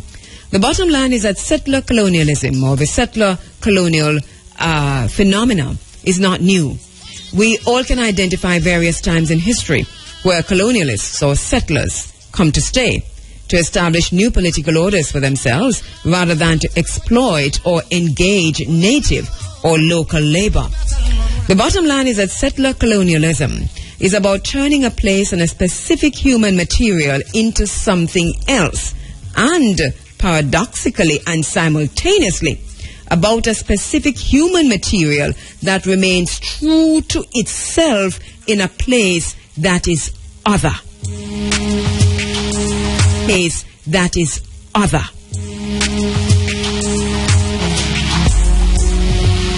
There are 3 different kinds of Chinese communities in Africa, not counting those who have been here since the 12th century, the Shang Dynasty trade settlers. First, what can be identified as a professional community. They stay for set periods of time and may be embassy staff, senior managers, or on aid projects, construction projects, or with private companies. Some bring their families with them, some do not. They usually interact with the international community, and also they usually speak a language that is spoken in Africa, such as French, Portuguese, English, or Arabic, and they are able to communicate with educated Africans in one fashion or another. The second identifiable group of Chinese settlers in Africa is a laborer group.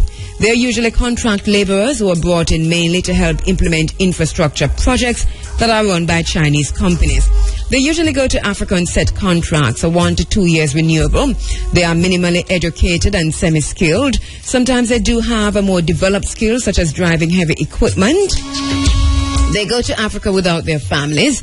They usually leave their families behind. They almost never speak a language other than Mandarin. They are in Africa to do a job, and they accept these contracts because they are paid 50% more than they would be paid if they were doing some other work in China. Many of them are not particularly happy to be in Africa. They are there because they are making more money. They have minimal interactions with Africans. They live in their own quarters, and no, they are not prisoners. They live separately and eat Chinese food. They are pretty much isolated from the African communities, except when they work side by side with Africans. 98% of them usually go home after their contracts, but in recent times, they have been acquiring fertile and or resource-rich lands and are making a more permanent stand in rural villages all across Africa. There is almost no intermarriage. Now, the third group, in many respects the most interesting one and potentially the most relevant to Jamaica. This group is a group of small traders. They are all business people and entrepreneurs. They have all migrated to Africa on their own and have little or no connection with the government. The African government often do not know who they are, where they are, or how many of them there are. Some African governments are becoming increasingly frustrated with them, as we are seeing in Ghana, we're seeing it in South Africa, we're seeing it in Tanzania, because if they get in trouble somewhere and they don't know that they're there, this poses a problem for the African government. Their numbers are growing rapidly, and in some cases, there are Chinese who do not necessarily or are not necessarily coming from China. They might be coming from elsewhere in East Asia or Latin America. Sometimes they move around throughout Africa. They go from one country to another. If they don't like it for one reason or the other, then they move on again. If they hear about more opportunities, then they move to another country. They are constantly on the move. They are often with families. They usually learn enough of a language to get by so they can carry on their businesses. No one knows how many of them there are. It's just a guess as to their numbers. They are often criticized because they are seen as competing with African counterparts in the marketplace. They work very, very hard and very, very, very long hours. They are importing Chinese products that are being sold at a much lower cost than African-made products. So they are usually undercutting African businesses, which makes their African counterparts very unhappy. This is a community that's getting most of the criticism in Africa today for some of their practices and their hyper-competition with Africans. Because not only are they often out-competing their African counterparts, but they are bringing so many cheap Chinese products into Africa that they are underselling Africans in batteries, electronic products, mobile phones, all things plastics, food, clothing, cloth, even baby food. They're also making African industrial owners unhappy because they're finding it hard to compete with the Chinese. Most of Africa, especially Ghana, South Africa, Angola, Tanzania, Kenya, Sudan, and many others, are currently learning the harsh lesson of settler colonialism because, among other things, they did not pay attention to migration issues in their initial engagement with Africa. The bottom line is that many leaders in Africa stay in power through patronage politics, and China patronage in Africa indicates a higher concentration of China-funded development programs in areas that are either constituencies or have a direct link to incumbent local officials. Sound familiar? This includes a China-funded education program in the Bombale district, the hometown of Sierra Leone's president. The bottom line is that for China's settler colonialism to work, governments and leaders who receive China's assistance through the Angola model or not will have to be complicit, will have to give consent. The bottom line is that we are already seeing very distinct elements of China settler colonialism in Jamaica, with government assistance and complicity without thought of a long-term consequences. What a price to pay. Next week, we continue to look at settlement colonialism and China in Jamaica. Thank you so much for joining us inside of the Africa Forum. We'll be back with you come next week as we look at Caribbean sports, including volleyball and Caribbean integration. What good, take care, tell them other one howdy. Thanks so much to all those who participated in the program this morning. Thanks to you for listening and you on the social media. My name is Kheru Kheru, and my broadcast assistant this morning was Shamara Preston. Our telephone operator is Jody. Thank you so much. What good. See you next week.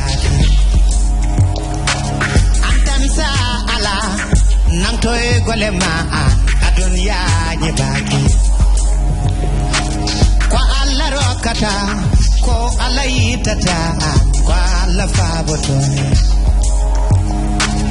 asuga jimen ala pechuno de gila en garani gram bolle wiye li banna wola rabiye li banna idam bolle wiye li banna o ye li banna o ye li banna malikundo Malikundo, yo, Malikundo,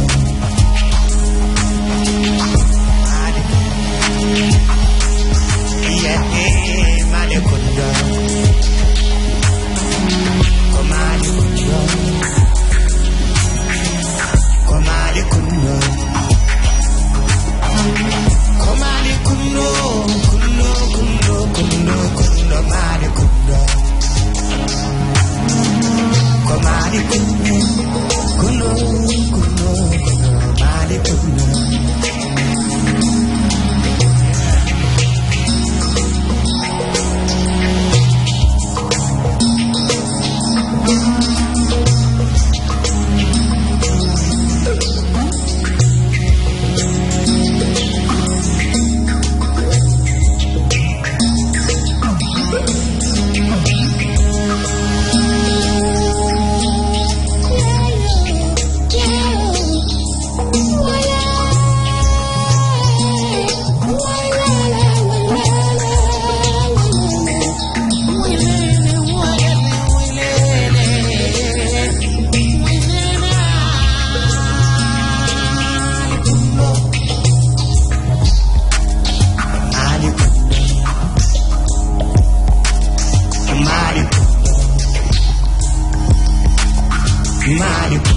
Come on.